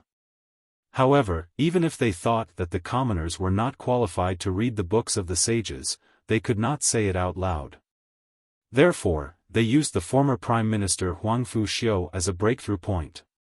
He had been dead for hundreds of years. Because of Jiang Pengji, he was dragged out, verbally whipped, and killed by many aristocrats. Everyone said that Prime Minister Huang Fu was a star of calamity. The chaos of the 16 kingdoms for more than 200 years was also caused by him. They cursed him for threatening the young lord, mobilizing troops without authorization, and even said that he established his own government and had the intention to rebel. If Xia Gaozong had not endured hardship and endured humiliation, how could he have killed the traitor? Looking through the history books, traitors ended up being dismembered and cooked. Lu Shi, who dared to imitate him in building the Golden Scale Pavilion, naturally would not have a good ending. After a round of scolding, those who did not know would think that Jiang Pengji dug up their ancestral graves. In conclusion, Jiang Pengji definitely had the intention to rebel. If she did not get rid of it now, she would definitely harm the people in the future. It would be too late by then. It was an impassioned declaration. It was a pity that there was only one group of people scolding. How could the people of the world not know why they were so enthusiastic in their scolding? As for gifting books to the world's famous scholars and being willing to write books for the people of the world, in the eyes of others, these two were no different from hype. Only a fool would believe it. Not long after, many people were slapped in the face. The world's famous teacher, Yuan Jing, personally went to Wanzhou. He and Cheng Cheng discussed the beginners' teaching materials. The leader of the Feng family in Shangyang, Feng Ren, gave tens of thousands of books to the unbuilt Golden Scale Pavilion. He also joined the development team of beginners teaching materials. Of these two people, one was the model of a famous scholar, and the other was the model of the aristocrats.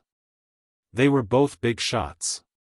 In ancient times, when information was backward, the effect of celebrities was unusually powerful. With Feng Ren and Yuan Jing, two living advertisements, would their die-hard fans not buy it?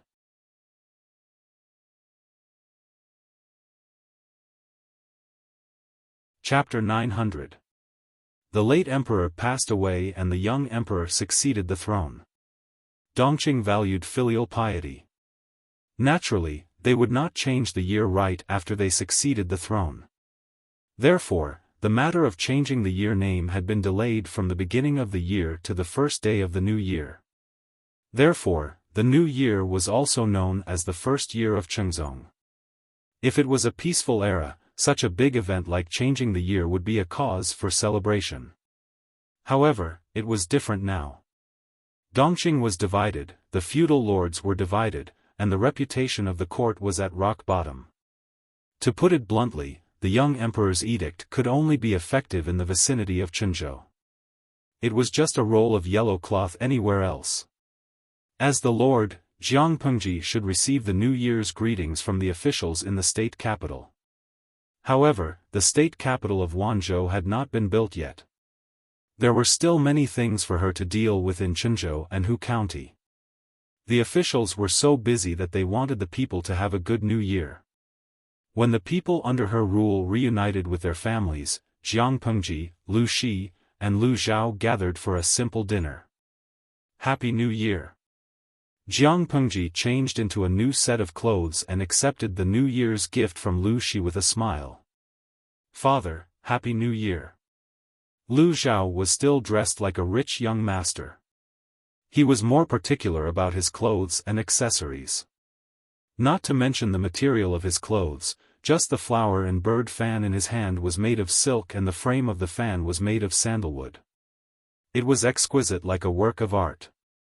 Sister, Happy New Year! Lu Zhao said his New Year's greetings and looked at Jiang Pengji eagerly. He liked elegant and rich things. His daily clothes and accessories had to be perfumed before he wore them. The daily expenses were not small. Lu Zhao's life was tight with the fixed monthly allowance given by Lu Shi. He looked forward to getting a big red envelope from Jiang Pengji during the new year. Jiang Pengji could not help but smile. She replied with her greetings but did not take out the big red envelope that Lu Xiao had expected. Lu Xiao was speechless. He felt wronged. Did he have to continue eating dirt next month? When Lu Xiao was discouraged, Jiang Pengji said, "I have sent someone to send it to your room." Lu Xiao's eyes suddenly lit up. He wanted to shout, "Long live sister." Lu Shi was rather displeased. He is always chasing dogs and fighting cocks. He is ignorant and incompetent. If you continue to spoil him, he will rely on you in the future. Lu Xiao was most afraid of Lu Shi. Hearing him reprimand him, he quickly hid behind Jiang Pengji. Fortunately, Jiang Pengji was tall. Otherwise, how could she block Lu Xiao? Jiang Pengji smiled and said, "So be it. It's not like I can't afford to raise him. Sister, if that's the case, can you ask father to give me a raise?" Not only did Lu Xiao depend on his sister, but he also depended on his father. What made people sad and indignant was that after gnawing on him, he was still a Moonlight Clan member. It couldn't be helped. He liked to live an exquisite and luxurious life, so his daily expenses were naturally not small. Lu Shi's face twitched. If it wasn't for the fact that he didn't wear his sword during the new year, he would have drawn his sword and let Lu Xiao know why the flowers were so red. "You're a man, yet you're so keen on living off a woman. Can't you have some backbone?" There were only 3 people at the New Year's banquet, but this was Lu Xiao's first time celebrating the new year with so many people.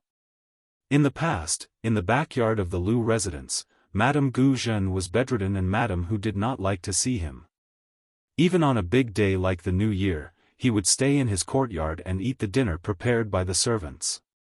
In his eyes, there was nothing special about the New Year except that there were more rations. Lu Shi glared at Lu Xiao. "Come over early tomorrow to pay your respects." Lu Xiao's expression instantly collapsed.